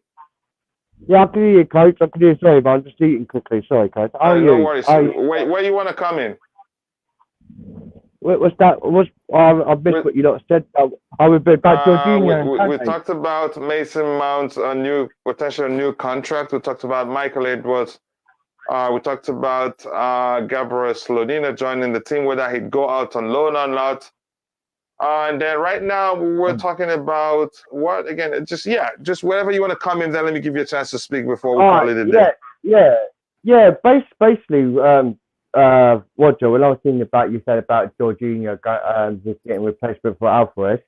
Yeah, I think it is a compatible agreement to that because Jorginho, as he ain't been on form for us this season, I think Kante. They are trying to do a deal with the Chelsea board to see how Kante's deal to stay at the Chelsea Football Club.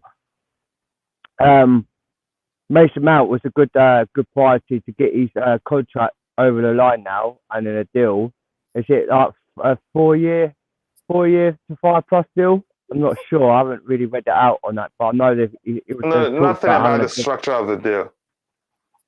The structure of the deal, yeah. Yeah, I ain't heard really about it all, but I will be reading it up and that about him with his contract. But yeah, Alvarez, Eddie Alvarez is 24 years of age, plays for Ajax. I know since January, the end of January, we actually signed an agreement, and I think we're getting it done over the line with Ajax. So that'd be a good thing. Sorry, man. My little boys keep following me everywhere. Yeah, so basically, yeah. So it'd be top league class if we could get Alvarez over the line. But I'm not sure we got that loan from Sakuya from Juventus. We haven't played him any games, and a lot of people saying he ain't got any fitness coach. But no, I don't think it's a fitness issue. But again, you could say it's too early to judge. We don't know what Potter thinks about him. We don't know yet, and nobody, no journalist has asked him the question again during his press conferences. The Zakaria situation. The only thing we've heard is that the club has arranged a meeting with his camp. So there's no way telling whether that's the truth. But go ahead. Yeah. If say we got him on loan, if we could keep him, if we could play him this season and see what his abilities like at Chelsea and that. Why don't we buy him next season and keep him for the end of the Chelsea thing? Because this guy's got the talent, and I was wondering if we've got him as a talent, why don't we keep him instead of, and then when Jorginho goes, going for Alvarez, then we've got Zakaria and Alvarez together. So Hey, here's the thing. Let me let you know this. Let me know, and I think it's given how Kovacic and Loftus-Cheek is either on two occasions now. I think it doesn't look Graham Potter needs a traditional DM. That may well be the issue, but there's no way telling. We will find out again. But I get your argument. If Graham Potter decides he wants to play with a traditional DM, then yeah, it will make sense to keep him. But again, at this point, somebody could come out and argue you can't buy a product you don't know whether it works or not, because we have to try him first before we decide we can buy him. Thomas SW66 would say one performance isn't enough to justify Mount's performances so far this season. He needs to be doing this in a consistent basis. I get your argument, but I'm sure I'm glad you said this season. That doesn't mean that overall he's done badly in the past season. He's done quite well, actually. But the argument we've had when the show started was that, again, people should start looking beyond his industry and recognize really he does more for the team than just his industry and all that. Again, we know he's a good player. Again, we overplayed him under Thomas Tuchel and brought him out practically. Hey, Coach, Roger, were you saying something? Yeah, I apologize for interjecting, but you also have to take into consideration how he performs on the training ground. I'm under the impression that day in, day out, week in, week out, etc., he also exhibits a high level of energy and technical ability on the training pitch. Does that make sense? It does. Because that's when the managers see them before even starting to field. They take this into consideration also. Yeah, Coach, would you take Zakaria over Jorginho any day? I think I would, because Jorginho... No, I wouldn't. At this point, until I see him play in the Premier League, I wouldn't. Not especially... Why? Not even now that I've seen Jorginho in a more hybrid role than what we've known him to play traditionally. He was just delicious to watch against Wolves, and he didn't play his normal role, sitting back and going backward again. If he can play the way he played against Wolves consistently, I'd take him over Zakaria. There's no telling how Zakaria will perform in the Premier League. It's as simple as that. Yeah, but also conversely, we don't play Wolves every week, though. Yeah, that's the truth again. But from what so far, Jorginho on his stay, take him until I see Zakaria play in the Premier League. No, you have to also consider why did Juventus decide to let him leave on loan in the first place? Yeah, because he isn't working for them. Jeff Fife is clearly a very good player. There's no denying that. Put him in a Man City. Oh yeah, he'd cook. And here's the argument I've made before. Again, for them again, is Jorginho under Mauricio Sarri wasn't an issue for Chelsea fans. We loved him. Again, because Sarri understands his deficiencies very well and was able to structure the team around him. Again, that you barely tell again that he's not the most physical or the quickest. And maybe Potter recognizes that. And Potter, again, when he newly arrived at Chelsea, talked about how Jorginho is pivotal to his approach, will be pivotal to his approach. And I think we're seeing that now. I don't think we'd see Jorginho play, again, how he played under Thomas Tuchel, because he's capable of doing more. The whole thing, like I've argued, the manager's demands can define the player's performance. You know, again, that's why you see certain players play badly under one manager and become world class again under the reign of another manager. So yeah, I agree. Again, that was why Pep wanted him in the first place. Again, goodness and what you could say is again, big up Kachila. Sorry, I'm just joining. No worries. Again, it's not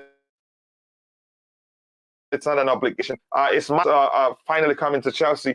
It's looking like it's going to happen because I don't see the need for again to say that Chelsea are still in active negotiations for Michael Edwards. So if he isn't gonna, if they don't really want him, why are they negotiating with them with his camp, or maybe if you prefer? So again, that shows. Let's just be clear here. That shows we want him, but that's not guaranteed he's gonna come. We'd have to reach an agreement before he comes to us. Again, we have 42 likes. If you haven't, take a second to like the video and also do subscribe to the channel. We'll be ending the show soon. Again, because we started 1 hour late, but we'll see how far we can go. And that's it. Yep, I understood that. Again, Thomas SWC says players do not overexert themselves in training. Poor excuse. Maybe again that's the case. Again, Mount has been poor since the UEFA Champions League final, not consistent, and then they drop in his level. Do I think again he's had again a poor run of form? Yes, but I don't think he was since the UEFA Champions League final. But you are entitled to your opinion. Yes, people, again, keep liking the video and subscribe to the channel if you haven't. And I want to look at the poll here, which says again, do you think Mount and Reece James's salaries should measure or be close? Again, it is 50-50. I'm not surprised. It depends on who you ask. Jorginho will still be average. I don't think he'll be average, really. Again, Chelsea fans did not like Jorginho as soon as, again, he stepped a foot in the breach with Mauricio Sarri. That's the truth. But he changed people's opinion overall. Some, you can say some. Again, it's lukewarm. It's there, it's here, it's there, it's here. It's never stable. Chelsea's, again, a love and hate maybe. Again, Jorginho actually stopped being liked after that Spurs game. Was maybe if you, again, breaking news, Jorginho, yeah, he could have to sort yeah, I get that. People hate Jorginho for being slow, which is out of his control. Again, it's ludicrous. Again, I think so too. Jorginho is good while playing for Italy. Forget the penalty miss towards the end of the World Cup qualifiers. Again, it's been good for Chelsea too. But that's, by the way, let me see what we have here. Again, I honestly think he should have, again, brought Son down that day, again, get the card, take one for the team, but probably he wanted to stay on the pitch. Again, if you're in the chat and you have any questions, shoot it, and we'll try to address it. Again, Dan, you wanted to say something else? Yeah. The Michael Edwards news, what I just read this morning, I think that's it's a good potential position for us to get him into the Chelsea Football Club. We actually do need a DIF director straight in at Chelsea to help Todd Boehly. I'm not sure, Coach, if you heard the news, rumours about bringing in the centre back from Inter Milan, not the the other one. Apparently, there's been talks about Chelsea in January trying getting him in. I'm not sure if it's 100% true or not.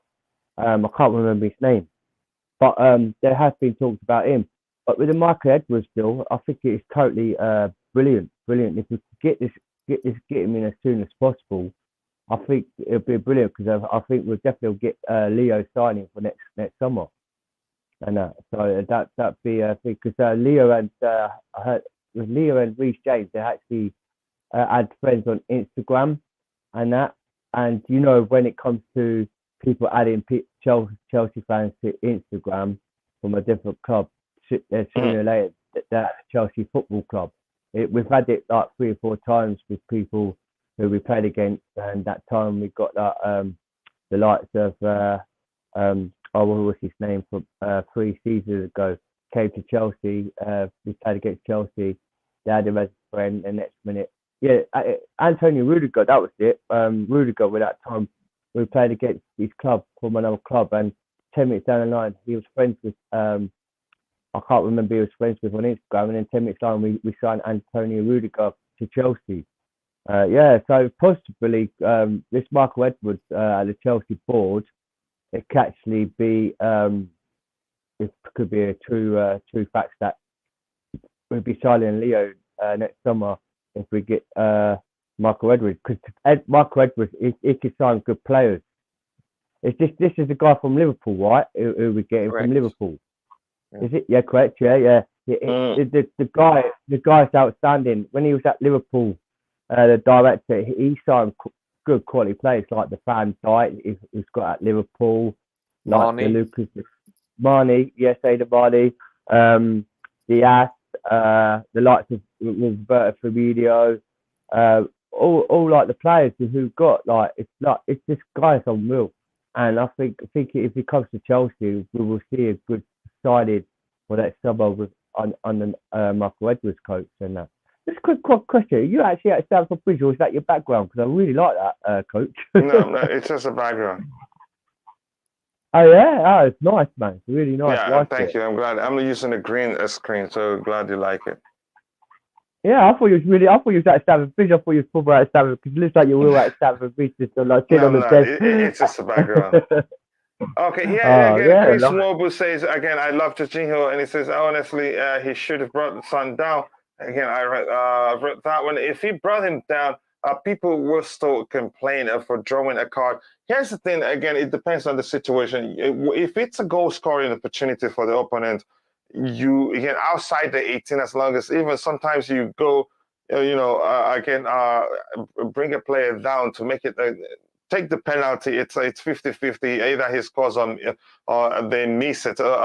Again, bringing the player down, experienced players do that. I see Thiago Silva bringing the player down rather than have him go face the goalkeeper, score a goal, and then I hope you understand what that means. So, yeah, sometimes you're better off taking one for the team. You could argue had Gallagher, again, he got a yellow card. I think we ended up winning the game, right? So had he not, again, even though it seemed, again, some people were questioning why he didn't try to race with the guy, try to tackle him, stand on his feet and all that. Again, some nonsense. Had he not done that, we'd probably end up losing the game or drawing the game. But I think, correct me if I'm wrong, we won the game. But I get your argument, Thomas. Fab said Bellingham come to Chelsea in January. Did anyone else see that, or is this just Fawley that saw that? I checked Fab's tweet and I didn't see anything close to that. Well, considering the son was there's false news. He's going to Liverpool. He worked Liverpool football. Bellingham works Liverpool Football Club. He wanted also Real Madrid. But his dad and Bellingham and his dad are true Liverpool fans, and he works Liverpool Football Club next season, so he'll be at Liverpool. Yeah, well, considering that son was jogging with the ball, that was really poor. Again, off topic, but Kante and Ziyech didn't train today. Might not make it again for the Milan game. In the case of Kante, I'm not sure the rule. The word were not because Kante. Let me just say, Kante isn't vaccinated, so maybe he's not allowed. No, he played in Italy, so I don't think that's the case. Maybe he isn't fully fit. Only the US. Okay, so probably because he's not fully fit and will be, so it wouldn't make any sense for him to travel with the team. Or maybe, like I've always suspected, the club probably have thought, okay, you know what, we can actually do without this guy. I hope that's not the case. That would be a gross misjudgment of his importance to the club. But I don't want to get into that. Might not make it again for the Milan game. Kante and Ziyech. Ziyech, I'm not surprised. Again, even when he came on as a substitute, there's nothing to show that he's willing. He's fighting for the team. Maybe not really his fault, but again, that's how I see it. Son was at full sprint with the ball, running down the sideline. What? Again, I don't remember the case quite well. Since when Son jogged with the ball? I don't know. Kante is finished, and if people cannot see it now, that's an issue. We'll see. It all comes down, again, the whole thing comes down to what the club wants and what Potter himself was. If he really wants him to stay, I think he'd stay. Again, played one game this season and still hasn't recovered from his recovered. Maybe it's just a Graham Potter being cautious not to rush him back, like, again, we did on occasions under Thomas Tuchel, and then end up sending him back to the treatment table. What more proof do you need to realize Kante is finished? Again, you see him. We all see this from a different perspective. Do I want the club to keep him? Yes, I do want the club to keep him. Again, in your case, you don't want the club to keep him for the reason you've mentioned here on occasions. He slowed down twice there, and Jorginho still didn't catch up. And and he beat him. I am watching it right now. he That's took funny. yeah, That's great. he took time to go look at it again, and it's still and it's still complaining. That's funny. Oh my goodness. Okay, I sparked off a debate here. What Kante? Yeah, you did, and then interesting. He cannot even make a training. Kante hasn't been in the same since 1920.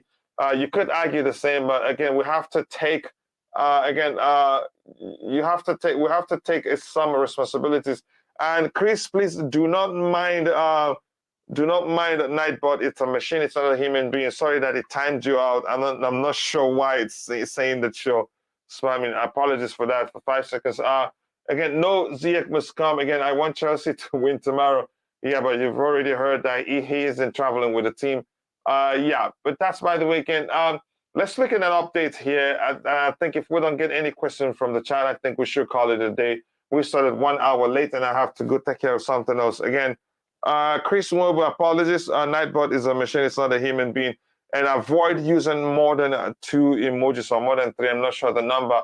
It says Leipzig CEO Mintzlaff on Christopher Vivell to Chelsea. The trust was no longer there. In the end, things didn't fit anymore. Then working together no longer makes a sense. So he's really leaving them. So which makes the improves the likelihood of him joining us again. But well, again, so I'm thinking maybe they fell out again. They're falling out because they learned that he's talking to Chelsea. Maybe he didn't inform them of that. I'm not sure what the case is, but this is actually not that important to us right now. We want the man. If we get him, I'd be happy. I don't know him that too well, but I hope we get him if he's going to help change things for good at Chelsea. Again, if you use more than 3 emojis, okay, Nightbot times you out. So, Roger, your thoughts, your final thoughts again on everything. Your thoughts on everything we discussed today. I think it's time to call it a day. Yeah, no, I think we covered everything. I'm dying to see, and I'm sure you're going to have a show about it. I'm just dying to see what formation Potter will use tomorrow. That's the only thing that's on my mind. Yeah, basically. we will do an evening show again where we try to predict the lineup and the formation. But if you ask me right now, I'd say probably a hybrid approach like we did against Wolves because it works very well. But go ahead. Okay, I was thinking he'd probably use a back 3, but it all depends on who's available. But yeah, I see them as they're going to be a completely different team in the San Siro. So I don't see it going the way it did at Stamford Bridge. I think we need to be more conservative, more pragmatic. So that's what I look. I can't wait for the game tomorrow. I think this is a true litmus test. It's going to be a rowdy atmosphere. It's going to be a great game. I don't know. That's what I'm dying to see. I can't wait. This time tomorrow, it's going to be amazing. The other thing would be is I'd like to see what's going on more with the actual Zakaria. I want to know. Yeah, go ahead. Yeah, I really want to know more about that because I'm shocked we haven't used him. For him not to be on the bench several times, there's something going on that we're not privy to. So that to me is the number one thing outside of what's going on the pitch. It's like Arthur from Liverpool, Roger. Arthur's exactly the same. He ain't been. They're saying he's injured, but he ain't. They're sending him back to January. But I think they've been playing. If he doesn't get to play, because we are not obliged to buy him with an option to buy him. So that's why probably if we don't play him, they take him. He could be another Sal, right? That's what I'm thinking. Yes. Yeah, but I think he's probably offer more than Sal did. He's a good player. Overall, poll. I'm going to end the poll now, which has you think Mount and Reese's salaries should measure or be close. 56% says yes, they should measure. 44% said no. At 1%, at one point, it was 50-50. But I'm going to end it anyway. Again, I've read this again. 3 emojis. Again, if you use more than 3 emojis, it will time you out. For Infogram, Porter's press conference at 6:30 p.m. UK time from Milano, and I don't want to miss that one again to see what he says. That will help us out with the show. And again, the match preview show will be around 7, 8, 9 Okay, so the press conference will take place before. Again, must have ended before then, so that will give us more information to work with. Okay, check Fabs again. He said, "What?" And I'm not sure anybody see anything on what Fowler is talking about who's out. Oh, he's talking about a player that's out. Okay. That's by the way. And Dan, how about you? Your final thoughts on everything we've talked about? Basically, it's brilliant. What I was just going to say to Wodgy, do you know the game against Wolverhampton when Aubameyang and Raheem Sterling was all rested for that Wolves game, and you see the likes of Chalabar playing in a CDM role at the back with he changed the formation in that. Yeah, Koulibaly, a lot. Basically, what I think with Potter, what coach is, he will be playing the same formation in what he did against AC Milan, with the same 3-back system. But we'll probably see a different change where Raheem Sterling and Aubameyang will be playing, and I think he'd be putting like Kai Havertz, give Mason Mount a rest on that. But I heard that Kante's back, so if Kante's gonna come into this lineup against AC Milan tomorrow night, I think he'll have Kante play the first half, then sub him off the second half. Hopefully, we can see like the Zakaria on the bench for that game and a few other players. Because I see like Chukwuemeka with all that against Wolverhampton, he played really good. Broja, I'm glad he scored his first goal against Wolverhampton. So this is I think it'll be the same lineup what he did with AC Milan. He'll be doing it tomorrow because he actually adapted well. He actually adapted well yesterday and against AC Milan and AC Milan just couldn't fight. But I know it's a different. I know we're at their ground. But everything that we talked so far, Coach. Thank you for letting me join. I know I was late because I was at the doctor's with my stomach issue, but yeah, I think tomorrow predictions will be the same formation, and I'm looking forward to it. I hope we can get another 3 points on the Champions League table tomorrow. So that's wishful thinking. I'd be happy with a point, to be honest with you. And then we win a point would be good. Again, a win will be even better for us. A win for the cements our chances, improves the chances of making it out of the group because it won't be done. Yeah, we need to win the remaining 3 games, right? Correct me if I'm wrong. To make it out of we played to be 3. sure. We have 3 left, so we have to win 2 out of our remaining 3 at the very minimum. But to top the table, we should at least win them. Win the 3 of them to get a chance to face a much less tougher team in the next round. Yeah.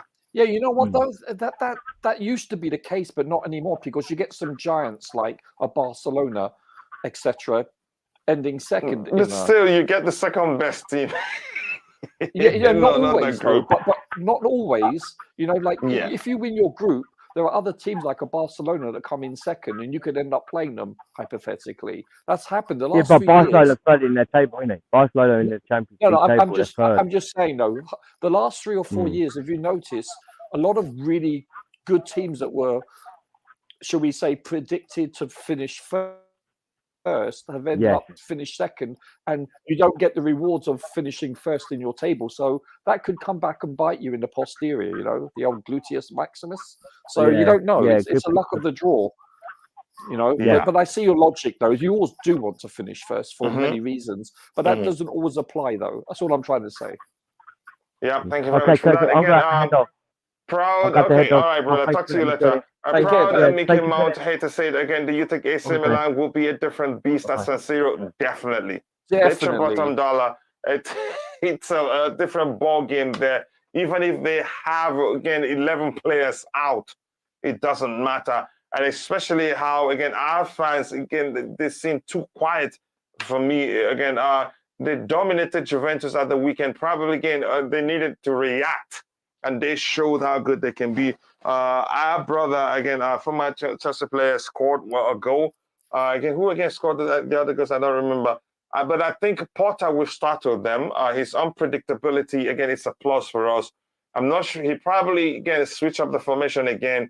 I think AC Milan struggled to play against us given they didn't expect the approach that Potter deployed. Maybe again, I think we'll beat them. Well, maybe we'll beat them. I strongly believe we're capable really of think beating so? them at the San Siro, at least a draw. Were you saying something? Do you really think we can beat them? I think we can. I think we Really? can. We're well equipped again, and are capable of beating them there. Yeah, okay, here's the deal. I understand your logic. On any given day, if we play our best football and they play their best, yes, we could beat them. But this is the question: can we play our best, or will we play our best? I think we can. I think that's we my can. only. Yeah, I get it. I'm not 100% confident that we have been in form as of late. That's all I'm trying to say. I hope we do. I'm just not 100% sure that we will play our best. If we do play Here's our the best, thing we now. definitely beat them. Yeah, go ahead. Because I believe we have see, this is the other thing. Even if they're 100% fit, their whole squad, and we're 100% fit, we have more depth. On paper, we have a better squad. Yeah. I think we could beat. That's if we play our best. But the question is, will we play our best? Here's the thing. I'm not banking. But go ahead. Let me let you finish first. No. Do you see my logic, though? That's all. I'm playing devil's advocate here. That's all and I'm not 100% convinced we will play our best because it's early in Potter's tenure. So it will take a month or two for him to get the team playing how he wants to, in it philosophically speaking, and how he can progress on the training ground. Do you understand what I'm saying? So based on that criteria, I think there's a small chance we'll play our best. I would be happy with a draw. I'm just being honest, because they're a different proposition when they play at home. I mean, I remember I haven't been to Stamford Bridge in 1.5 seasons, whatever it was. It was before Tuchel. It was Lampard was in charge versus Liverpool, and I'm not kidding you. Their away fans were louder than our boys at Stamford Bridge. It was embarrassing. Yeah. It was. But Chelsea's famous for that. You know, we've never been. First of all, our capacity is not that big. It's in the low 40s. But at least again, we can be louder than again. But you go to Crystal Palace. You go to Crystal Palace's ground, and it's deafening there. You know, they have 14,000, whatever it is. It's very small, and yet you go to Stamford Bridge with like 42 to 44,000. It differs occasionally each year, but I'm telling you, we're remarkably quiet for the most part.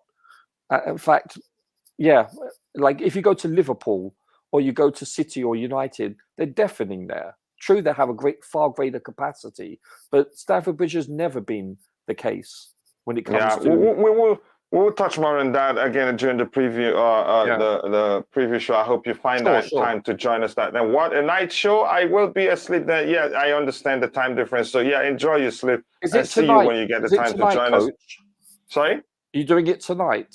Yeah, tonight, this evening. Yeah, and then we have the pre-game show tomorrow, and then we also have the watch along on the sister channel. Again, I am talking about Zakaria. He says again, I understand. Never again. Milan won't. Is because it's still very weak. Chelsea will finish. Okay, I hope so. Again, finally, offensive football in Chelsea sings a Carlo Ancelotti. No more pass between centre.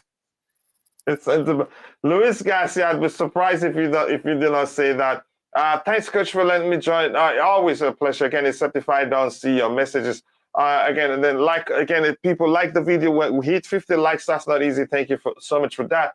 And a big up to the chat. Big up everyone again. With that, I want to say thank you. Thank you so much to Roger for finding the time to join the show. Again, he still doesn't use his Twitter handle. Again, I'll maybe find a way to change that myself. So you can go follow him on Twitter. Again, I'll try again. Let him write how he wants me to represent me in the description section, so it's easier for me to add by himself. Again, I keep the blue flag flying high. Yes, that's the truth. Again, I want to see that. Big up, Coach and partner, the beautiful game. Nice to see you, brother. I hope you're doing well. Thank you again for finding the time to join. Overall, again, it's been a brilliant show, and I hope to see you guys again. Chris, my Niger brother, my Igbo brother, blue is the color. Truly, and I appreciate you saying that. Again, Nightbot, leave my brother's comments so I can read it. Again, thank you to all those in the chat. Thank you to Chris and Wobu. Again, thank you for finding the time to join the show, brother. I appreciate that. Thank you to the Bluetooth again for joining to help keep things civil there. I appreciate that, brother. Always bringing, again, laughter, the comic relief. I like it. We cannot be all serious all the time. Again, thank you to the Queen of the House for joining. Thank you to Dan, and thank you to everyone else that had the time to join today. And again, thank you to Thomas, SWV. Thank you to Fawale, Supreme Court. I can't say everybody's name. If I miss your name, apologies. I'm only human. Again, with that, we've come to the end of the show. See you guys later in the day for the preview show. Again, a Milan Chelsea preview show. I hope you can find time to join us then. I promise you it's going to be brilliant. We will preview the game, look at the history between the two clubs, and also try to predict the lineup that will start for us today. Thank you. God bless us all. See you guys next time. Coach. And bye. Sorry? Thank you, Coach. No, more thanks to you, bro. You don't know how much I appreciate you finding time to join. Cheers.